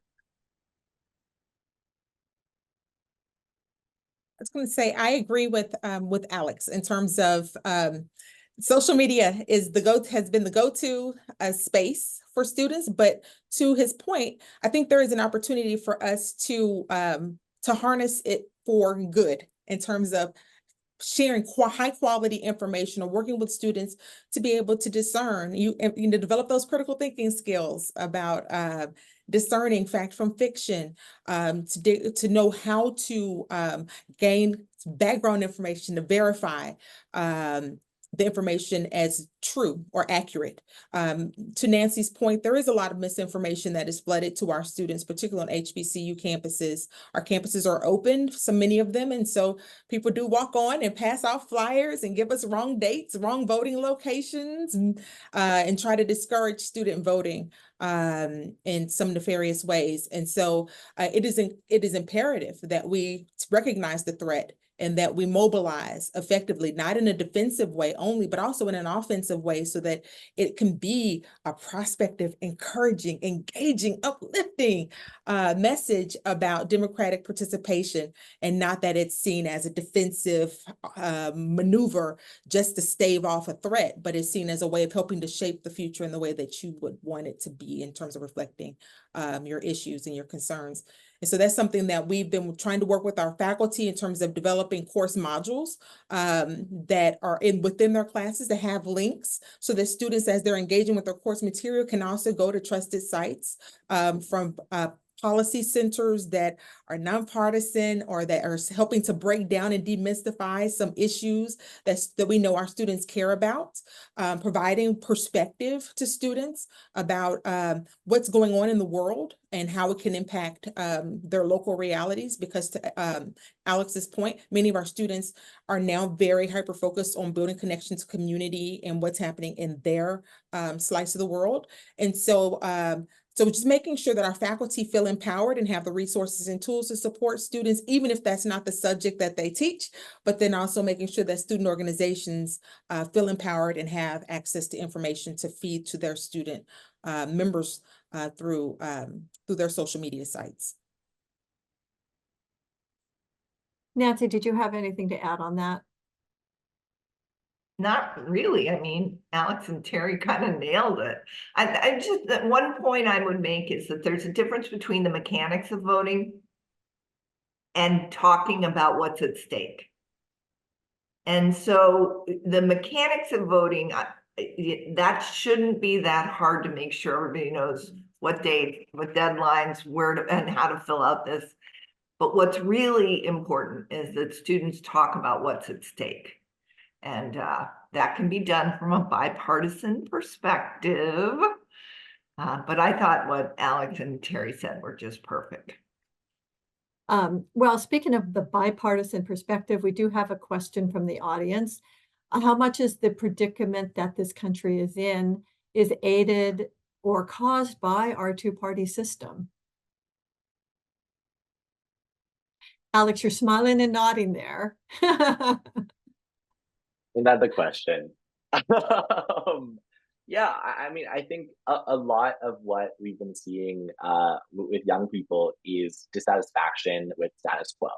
I think that applies throughout all levels of society, whether even at an issue base, right? Like climate change is like very fundamentally, dissatisfaction with the status quo of us, killing our environment.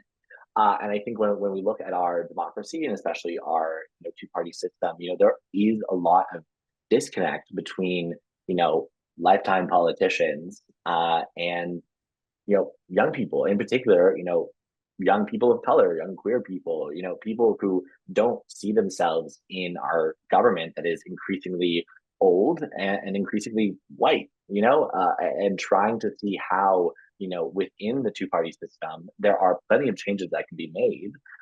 But if, they're not receptive to, in particular, young people, but, people of all generations advocating for these changes, I think there is a very necessary conversation. I don't think it's one that's going to happen smoothly or anytime soon. But I definitely think that's something a lot of young people think about is, what is the best process for me to feel represented by our democracy? And we do see a lot of young people in particular turning towards, third parties in order to find that, political home that doesn't often exist in the traditional big tent parties that we have. Well, there's so much more to talk about, but we are running short of time. So thanks to all of you. You have been so wonderful with your insights. You've given me a million new story ideas. So wait for my follow-up calls for stories.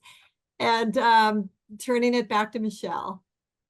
Well, I want to just echo thanks. Teresa, I've long wanted you to be part of a Speech Matters or Center event. So I'm hopeful that this will be the first of many. And then I want to thank not only our national experts and esteemed panelists, but people that I feel very personally connected to and admire very much. Terry, who was a former fellow, Alex, who's been working with the center for many years, Nancy, who's on our National Advisory Board. Thank you. I often think about what Nancy has said, which is that we might not have the democracy that we might not have the democracy we want, and that in order to change that, we have to build the democracy. I'm not saying it as well as Nancy would, but I think the idea, I'm hoping that the idea is there that we can build the one that we want and that all of us are part of that.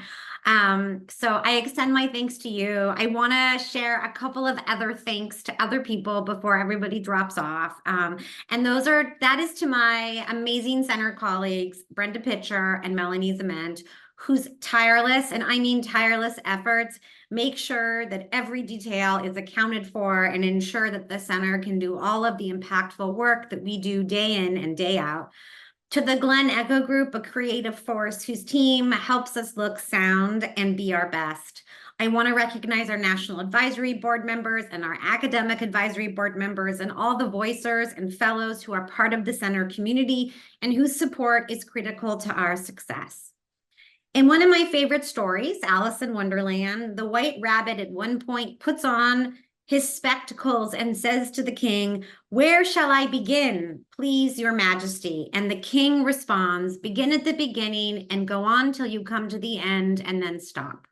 So we have come to the end, but we will not be stopping, because this Speech Matters conference is not an end, it is a beginning of new conversations and ideas and creative solutions.